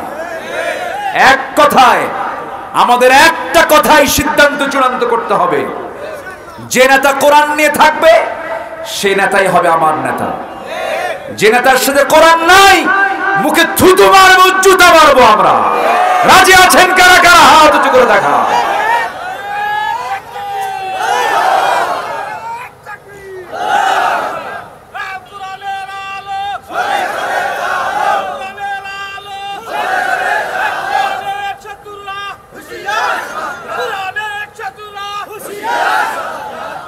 আল্লাহ কবুল করুন। জোরে বলি আল্লাহুম্মা আমিন। আরো জোরে আল্লাহুম্মা আমিন। সম্মানিত ভাইয়েরা, আজকের মাহফিল অনেক মা বোন মন হয়ে আসছে না? মা বোনরা আসছে। মেয়েদের অবদান ইসলামে আছে না নাই? উহুদের ময়দানে শুধু পুরুষ ছিল না, মহিলাও ছিল। এই ছাত্র বৈষম্য বিরোধী আন্দোলনে যারা দুনিয়া থেকে বিদায় নিয়েছে, এর মধ্যে মহিলাও আছে না নাই? আসতে বলবেন না, আছে না নাই? শুধু মাদের ব্যাপারে, বোনদের ব্যাপারে শুধু আমরা একটা কথা বলবো, মেহেরবানি করে আন্দোলন করেন, সংগ্রাম করেন, ডাক্তার হন, ইঞ্জিনিয়ার হন, অফিসে বসেন, সব কিছু করেন, সমস্যা নাই। শুধু একটা অনুরোধ আপনাদের কাছে, ছাত্রী সমাজ যারা আছেন, ইউনিভার্সিটিতে যারা পড়াশোনা করছেন, আপনি কেন ডাক্তার হবেন না? পর্দাশীলা মহিলার পেটের অপারেশন করার জন্য পুরুষ ডাক্তার দরকার না মহিলা ডাক্তার দরকার?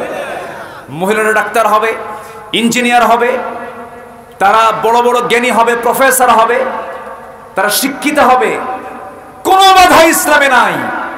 কিন্তু মা, দয়া করে কপালে টিপটা না দিয়া, মাথার চুলটা না দেখায়া, সৌন্দর্যটাকে স্বামী ছাড়া অন্য কারোর সামনে ডিসপ্লে না করে, একটু বোরকাটা পরে, পর্দার পোশাক পরে শালীন হয়ে চলাফেরা করুন। এই দেশের কোটি কোটি নারীরা অনায়াসে আল্লাহর জান্নাতে চলে যাবে, আল্লাহ কাউকে বাধা দেবেন না। আমার দেশের মারা অন্য দেশের মহিলাদের চেয়ে অনেক ভালো, অনেক ভালো। ঘুরেছি তো, গোটা পৃথিবীর অনেক জায়গায় ঘুরেছি। আমার দেশের মায়েরা, এদের কাছে ইসলাম বোঝানো, ইসলাম পৌঁছানো খুবই সহজ। কিন্তু এদেশের কিছু ঘাপটি মার্কা, কিছু বদমাইশ নেতৃত্বের জন্য এটা সবচাইতে বড় দায়ী। ঠিক কিনা বলেন? গান বাজনা করানোর জন্য কিছু অভিভাবক আছে, নিজের মেয়েকে মঞ্চে তুলে দেয়, তুই নাচ। জয়পুরহাটে মনে হয় নাই? বিচিত্র অনুষ্ঠানের নামে হাই স্কুলে কিছু অনুষ্ঠান করা হয়, নাচা হয়, অশ্লীল নৃত্য পরিবেশন করা হয়। আমরা প্রশাসনকে, আমরা আইন মন্ত্রণালয়ের দায়িত্বে যারা আছেন, তাদেরকে বলবো, আমার মা বোনদের ইজ্জতের দাম আছে না নাই? আমার মার অশ্লীল দৃশ্য, পেট বের করা, পিঠ বের করা, চুল বের করা, এমন নোংরা দৃশ্য আমরা আর দেখতে চাই না। কি ব্যাপার? বিদ্যুৎ আসছে? যে বিদ্যুৎ আসছে, আবার বিদ্যুৎ যায়, এটা তো পূর্বের সরকারের বৈশিষ্ট্য। এখন এটা যদি আমাদের এখনো হয়, কেবল শুরু হলো তো, এখন শিশু তো, বাচ্চার বয়স কয় মাস? হয়নি তো 1 মাস, একদিন শর্ট আছে। তো বাচ্চার বয়স যদি 1 মাসই না হয়, ও তো দুধ খাইতে হয় কেমনে তাও তো জানে না। একটু সময় দেন। তারা যা খাইছে, 18 লক্ষ কোটি টাকা ঋণ, আর 11 লক্ষ কোটি টাকা দেশ থেকে পাচার। এটা কি পুকুর চুরি না সাগর চুরি? 1 সাগর না 7 সাগর? সাবাত আবুহুর সব চুরি করে নিয়ে চলে গেছে। ওরা জানে আমরা আর কোনোদিন বাংলার জমিনে ঠাঁই পাবো না, একেবারে খাইছে। যা নিয়ে গেছে তা দিয়া 500টা পদ্মা সেতু হতো, শত শত মেট্রো রেল হতো। এই দেশের কাঠামোগত উন্নয়নের জন্য যা বাজেট লাগতো তার চাইতে ডাবল ডাবল তারা লুটপাট করে নিয়ে চলে গেছে, সব নিয়ে চলে গেছে। কিন্তু নিয়ে গেলে হবে কি? আমরা নিয়ে যেতে দেব না, আমরা সব বের করে আনবো। জোরে বলি ইনশাআল্লাহ, আরো জোরে বলি ইনশাআল্লাহ। এই জন্য একতাবদ্ধ হওয়ার দরকার আছে না নাই? কার দাড়ি ছোট, কার দাড়ি বড়, কার দাড়ি আছে, কার দাড়ি নাই, কার মাথার টুপি লম্বা, কার মাথার টুপি গোল, কার জালি টুপি, কার ভরা টুপি, কে ফাড়া পাঞ্জাবি, কে জুব্বা, কে পায়জামা, কে প্যান্ট, কে কোন দরবার, কে নাভিতে হাত বাঁধে, কে বুকে হাত বাঁধে, কে আমিন আসতে বলে, কে আমিন জোরে বলে, এগুলো দেখার সময় এখন নাই আমাদের। কোন দরবারের ধোঁয়া দিবেন না, কোরআনকে সামনে রেখে। কোরআন কয়টা? আল্লাহ কয়জন? নবী আমার একজন। আমাদের নবী এক, আমাদের আল্লাহ এক, আমাদের কিতাব এক। সকল দ্বন্দ্ব ভেদাভেদ ভুলে গিয়ে কোরআনকে যারা পার্লামেন্টে দেখতে চান, ছোটখাটো সমস্ত মতনৈক্যের দিকে না তাকায়া ইখতিলাফ মাল ইত্তেহাদ কায়েম করে এই বাংলার জমিন আল্লাহর দিন কায়েমের জন্য সর্বাত্মক মাঠে ময়দানে সবাই কি কাজ করতে রাজি আছেন? রাজি আছেন? কোন কোন বীর জওয়ানরা হাত উঁচু করে দেখা।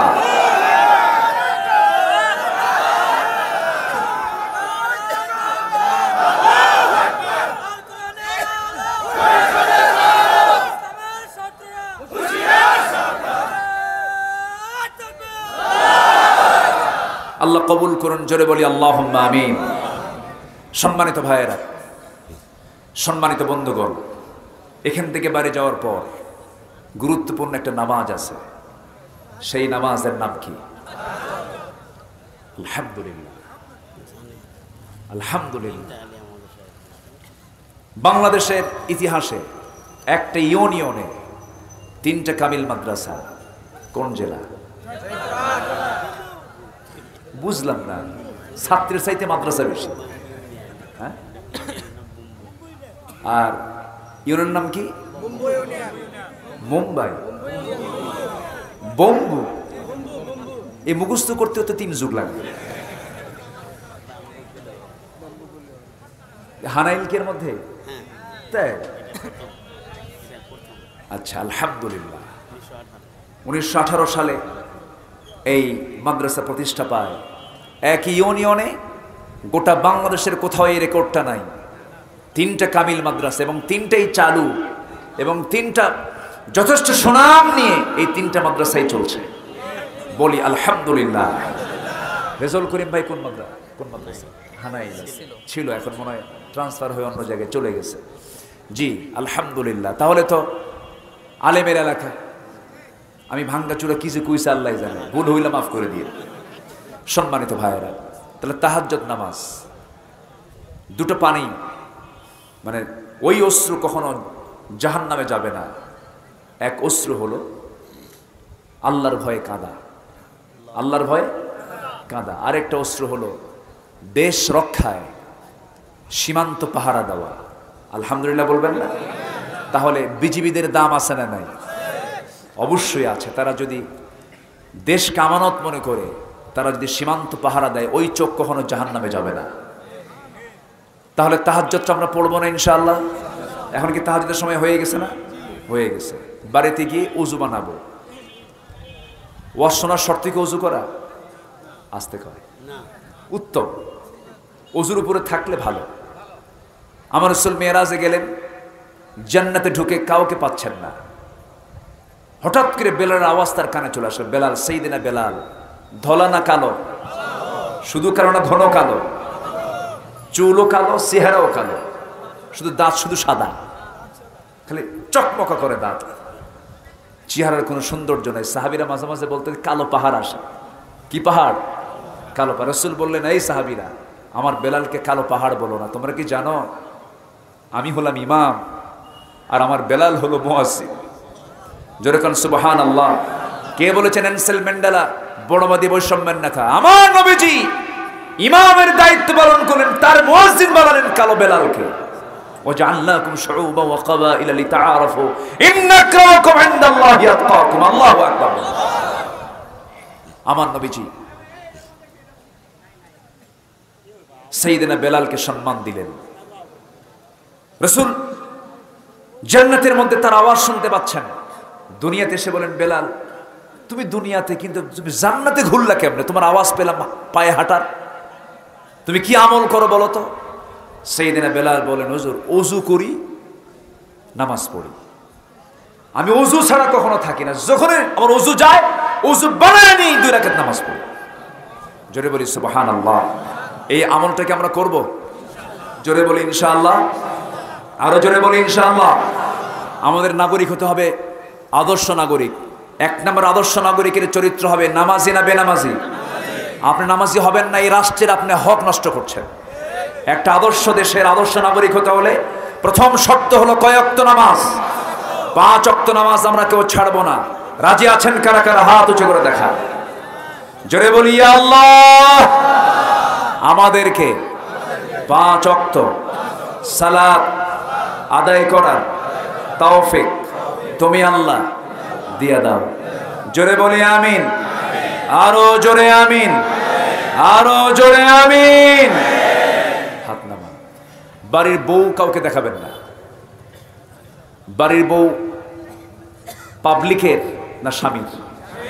পাবলিক করে এমন স্বামী আছে না নাই? বউ কি পাবলিক না পার্সোনাল? বউয়ের ছবি সুন্দর করে তোলে, ফেসবুকে দিয়া আপলোড করে, লেখে স্ট্যাটাস, প্রিয় বন্ধুরা আসুন আমার বউটাকে সবাই মিলে জামাতের সাথে দেখি। জোরে কর নাউযুবিল্লাহ। আসতে বলবেন না, আছে না নাই বলেন? বউকে জামাতের সঙ্গে দেখা যায়? বউ দেখবে কয়জন? কার বউ? ভালো করে কন, কার বউ? নিজের বউ না অন্যের বউ? নিজের বউ। অন্যের বউ দেখা কি? আসতে কয়। অনেক মিশা আরাম। আরাম না হারাম? আরো জোরে, আরো জোরে। শালিকে দেখা যাবে? শালিকে আজ থেকে শালিকে দেখা যাবে? শালিকে দেখা কি? কিচ্ছু কয় না, কন জোরে কন। হারাম। আচ্ছা, শালার বউ, শালা বিয়া করে নাই, শালার বউ দেখতে যায় এমন দুলাভাই আছে না নাই? এটা কি সুন্নতে মুআক্কাদা?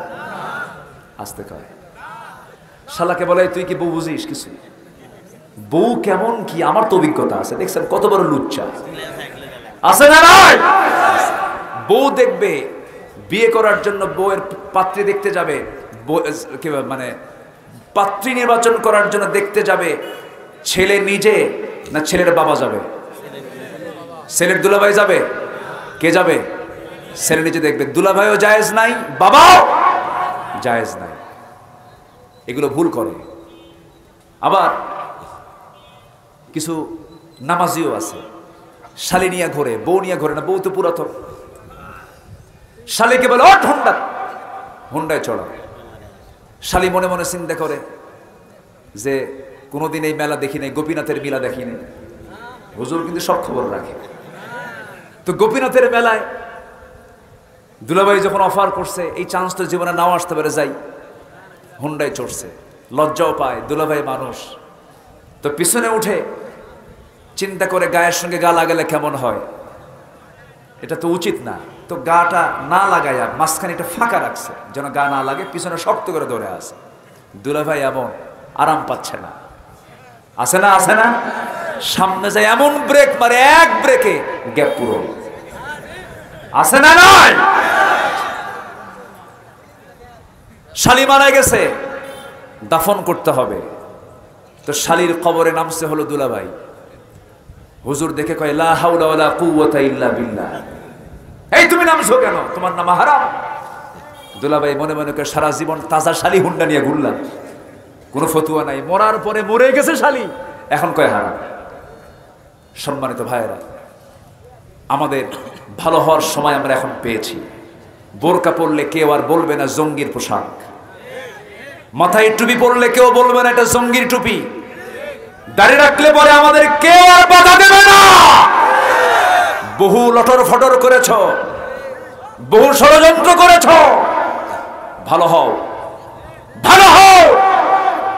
ফেসবুক একটা গুরুত্বপূর্ণ প্ল্যাটফর্ম, এই প্ল্যাটফর্মকে তোমরা প্রশ্নবিদ্ধ করবা না, তাদেরকে আমরা সতর্ক করে দিচ্ছি। আমরা মাফ করতে জানি কিন্তু অন্যায়কে ক্ষমা করতে জানি না। আল্লাহ আমাদের সবাইকে বোঝার তৌফিক দান করুন। জোরে বলি আল্লাহুম্মা আমিন। আজ আমি তৃপ্তি ভরে নাম ধরে কিছু কথা বলতে পেরেছি, এই সুযোগ দিয়েছেন কে? আসতে বলবেন না কে? প্রত্যেক রাতে, প্রত্যেক দিন সকালবেলা আমি যখন বাড়ি থেকে মাহফিলের উদ্দেশ্যে বের হতাম, বউকে বলতাম, বউ আমার চললাম তো, কি যে হয় আল্লাহই জানে, কোন যে কোন মামলায় পড়ে, যে আগামী 8 তারিখও মামলার হাজিরা আছে। এমন চাকরি দিছিল আমারে, বিদেশে যাব কখন টেনশন, ঘুরবো কখন টেনশন, এমন মামলা 18 কোটি মামলা, 18 কোটি এই দেশের নাগরিকের বিরুদ্ধে মামলা হয়েছিল। দেশটা বানিয়েছিল কারাগার। তাই আমরা দেখেছি 8 তারিখে মামলার হাজিরা আছে। তো বললো, উকিল সাহেব বললো আপনার না আসলেও হবে। বললাম যে কেন? কেন এটা কি বলবেন, আপনি যা বলবেন তাই করে দেব। তাই বললাম যে না, একটু যাই, একটু সাক্ষাৎ করে আসি। বুঝলেন না, একটু সাক্ষাৎ করে আসি, দেখা সাক্ষাৎ হয় না বহুদিন, সাক্ষাৎটা করে আসি।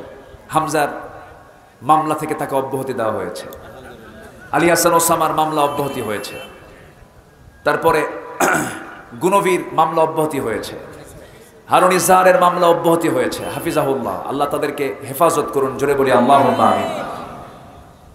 এবং ওই কাউন্টার টেররিজমের যে মামলার আসামি হারুন ইজহার, আলী হাসান ওসামা, হামজা, এরা যে মামলার আসামি ছিল, ওই মামলার আমিও আসামি ছিলাম। ওই একই মামলায় আমাকে আসামি করা হয়েছিল। সম্মানিত ভাইয়েরা, এরা মামলা দিয়ে দিয়ে চেষ্টা করেছিল যে এদের মুখকে বন্ধ করতে পারবো আমরা, কিন্তু না, আল্লাহ শোনেন নাই। আপনি পানিকে, তেলকে আপনি যতই চেষ্টা করেন পানির নিচে রাখার জন্য পারবেন না। তেল পানির নিচে না, পানির উপরে।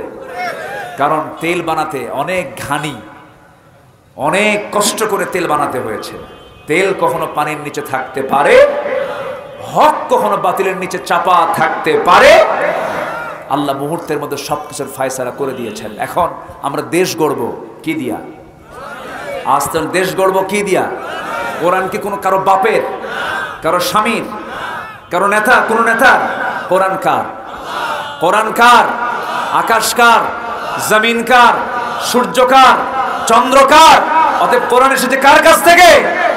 অতএব শান্তি আসবে একমাত্র এই কোরআন দিয়েই। কোরআনের শাসন বাংলার জমিন আমরা চাই। সবাই চান তো ইনশাআল্লাহ? আর তো জঙ্গিবাদের গালি নাই, আর তো যুদ্ধবাদের গালি নাই, সন্ত্রাসীর গালি নাই। আমরা এখন কোরআনটাকে আমরা চাই। যারা চাবে না, সে যে দলেরই হোক না কেন, সেই ইসলামের দুশমন। আল্লাহ সবাইকে বোঝার তৌফিক দান করুন। আমি আমার কথা আর বাড়াবো না, যতটুকুন হয়েছে আমরা বলে ফেলি আলহামদুলিল্লাহ।